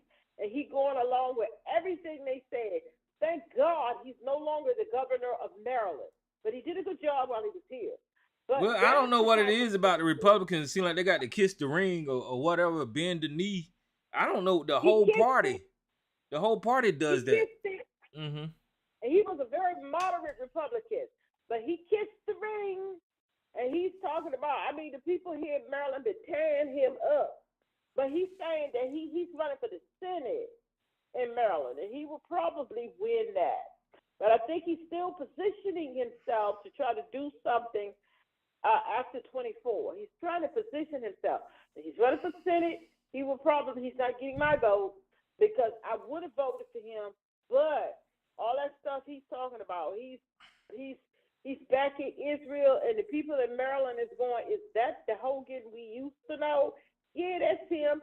He kissed the Trump ring, talking about he supports him 100%, and all that trash talking he used to do. The Republican Party, they don't care. All they care about is getting elected. They go with anything. So, no, he did a good job in Maryland. He's gone. Get the Stephen. But yeah, and we talk about politics, but the Republicans are defending more than just their party. They're defending white Americans. They're defending the core of who they are. So they're not saying that part out loud, but that's exactly what's going on. That's what they're doing. Yeah. And it don't take much to turn one of them, because he's your turn. And people in Maryland, who's talking about going on his page because he's still, because he's trying to get into the Senate. And the people is over there. Is this the same Hogan that we know talking about? He's 100% behind Trump. Give more money to Israel. Israel has a right to defend themselves. Finish the job. We're like, is this the same governor that that's him. It doesn't take much, even for a moderate. Once they kiss them, he know what range. They're weak is. for power, position, and money. I would say easily. But listen, that don't get them far though. I don't understand why they so weak like that. Yeah, but is the belief that they're gonna, it's like the insane thought that you're gonna get away with this. Like Donald Trump thought he could push because he got away. He poked. He got through. He poked. Nobody's doing it. Poke. So the thought process is now I could try to go as far as possible. If what I'm seeing, this is just my observation, but I see that down the line it ends up coming to flourish some way, somehow. So all that piles up, and at some point it flips back. And you want to call it karma, call it karma. Well, Donald Trump must have an army.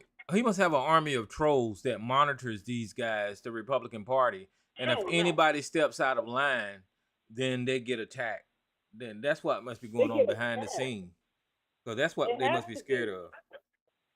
Because it's crazy. Most of the people here in the state was shocked to wholly, to see Hogan go full MAGA. Full, and I never would have voted for nobody like that. He done went full MAGA. So he's not our governor anymore, so it doesn't matter. Go full MAGA. Not getting my vote. And like the people are saying, because the candidate who's going to get my vote for Senate is a black woman. She's our county executive. That's who we all voting for. Because Hogan done went full MAGA. Sorry, okay, well, good. Good reason she gone. You're no longer our governor. You did a good job. Thank you for that. And you have to see the stuff that people go over there and say to him. Thank you for the excellent job you did in Maryland. You budgeted this state. He did an excellent job. You're full MAGA now. Be gone. He is full MAGA. And all the smack he used to talk about Donald Trump, how he couldn't stand him. Donald Trump couldn't stand him. And now he's full MAGA now. So don't take much for them to turn. Doesn't take, not even for a moderate Republican, it doesn't take much for them to turn. It doesn't. No. I don't know. If you can turn somebody like that to talk like that, as I said, Biden might could win, but I don't know, because I see how our old governor then made a complete change. He completely changed. At least, what was Trump's vice president? The one he was trying to have killed? Mike Pence. Yeah, Mike Pence. He even had enough gumption to say no. I'm not voting. I'm not supporting him in this election.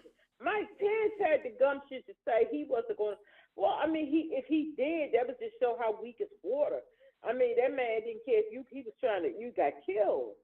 But our governor, our own governor, just if you could flip somebody like that, Trump could flip anybody. That's how I look at it. The crook is running again. What's his name? The one that got caught and they threw him out. He's going back again. DeSantis, whatever. Santos. Oh, yeah. From Long Island. Oh, George Santos, he's running again?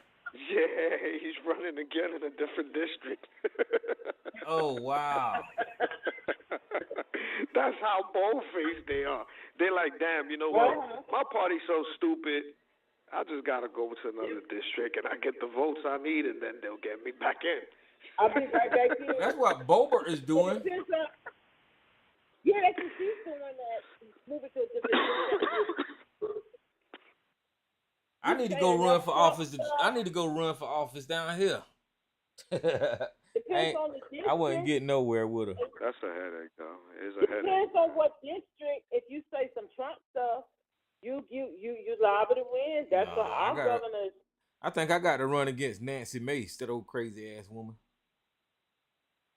Yeah, I mean, with you people like Lindsey Graham, I don't know. I'm not even gonna get on started on South Carolina because as long as y'all still voting on Lindsey Graham and what's that other old fool? Tim Scott. We were just talking about him.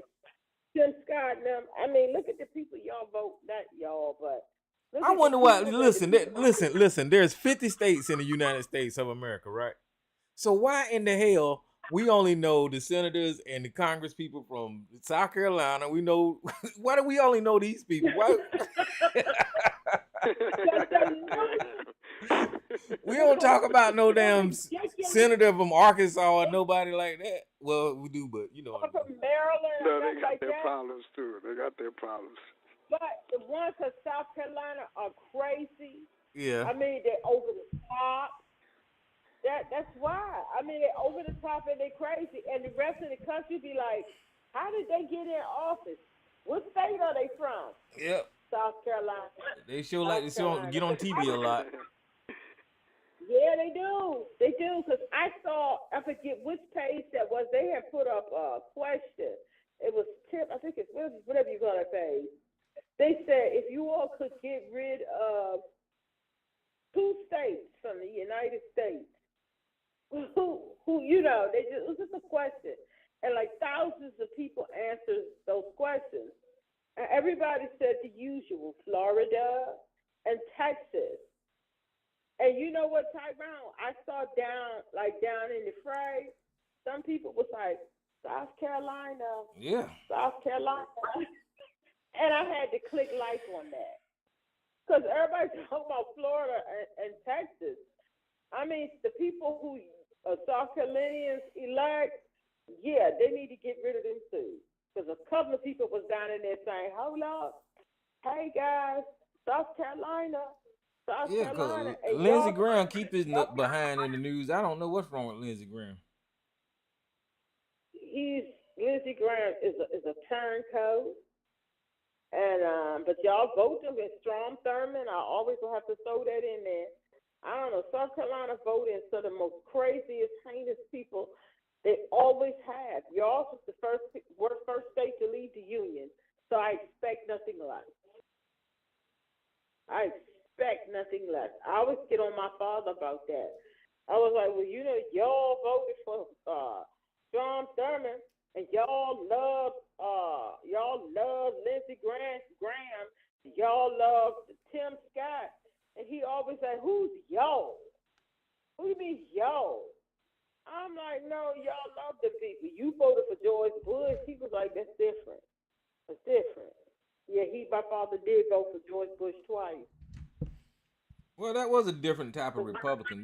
This is a whole different thing here. But he claimed This is on steroids. Yeah, but he claimed he redeemed himself for voting for Barack twice. And he does say he voted for Hillary. So he claimed he redeemed himself. I'm like, no, you still voted for George Bush and I'm sure you voted for Strom Thurmond, and then he get to hollering at that point. He's like, "Who's y'all? Who do you mean y'all?" I said, "You did. You voted for Strom Thurmond, George Bush? Yes, you did, because he had moved back down the area by the time Bush was running. I think for the second, he voted. He living here the first election, and then when he finally moved back down South Carolina, he was all into your stupid South Carolinian politics. Yes, but I said, so he's like, "Who's y'all?" I said, "It's like you vote for Lindsey Graham." I don't know what district Lindsey Graham in. He's like, "You vote for Lindsey Graham, Evan." Who's y'all? Who's y'all? But that is one person who he cannot stand. And now that he's a Democrat, father, now that he's a Democrat, he cannot stand. My father's been Republican his whole life, but he's Democrat now. Barack Obama did that. So.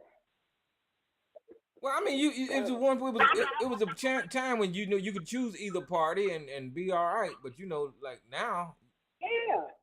But you're right, Tyrone. you can't do that now. The other part, you can't do that. George Bush win. No, you didn't like him, but you ain't think the whole country going to hell because he won. Or Ronald Reagan.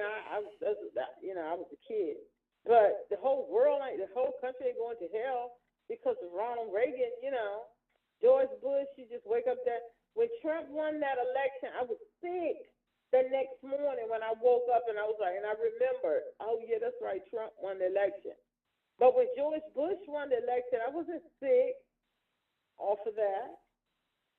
But it's different now. It's different. Much different. So we shall see. I think TRS, I forget how many presidents, you started this, Tyrone, when Barack was in office, right? Was it? Yeah, I believe I did. Yeah. When Barack, what am I talking about? Of course, yep. It was when Barack was. Jesus Christ, I've been on here for a long time. Yeah, me too. And then now we done went through Barack.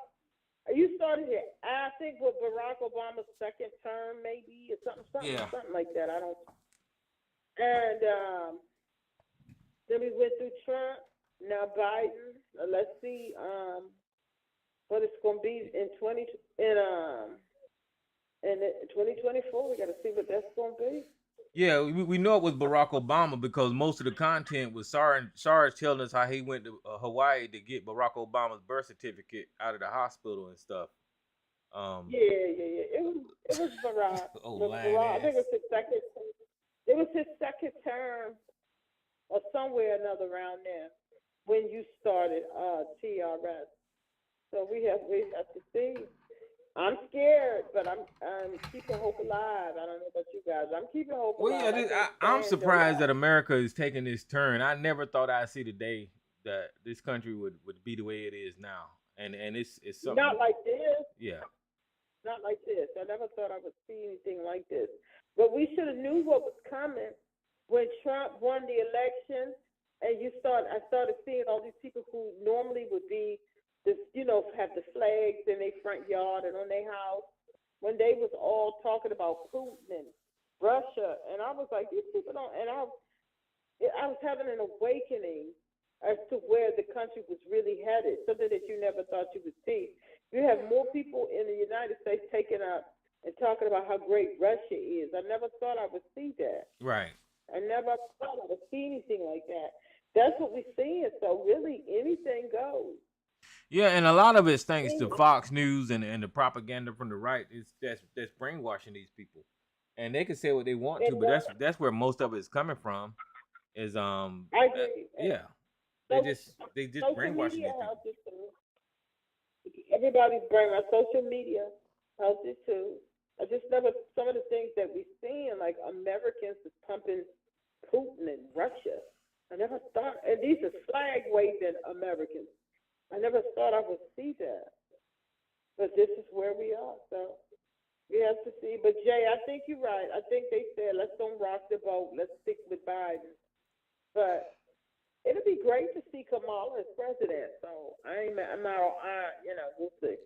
Well, look, y'all, I got to get off here. Y'all kept me out here for 2 weeks in a row. Me too. So YouTube, if y'all want to call into the number at 717-908-1834. I appreciate everybody calling in here. Miss Lisa J, Miss Lady, Joe. We didn't hear no screaming biddy tonight from Mr. Sarge, so that's a good thing. So I'm gonna hang up YouTube. All right, I'm getting ready to hang up, and I'm gonna talk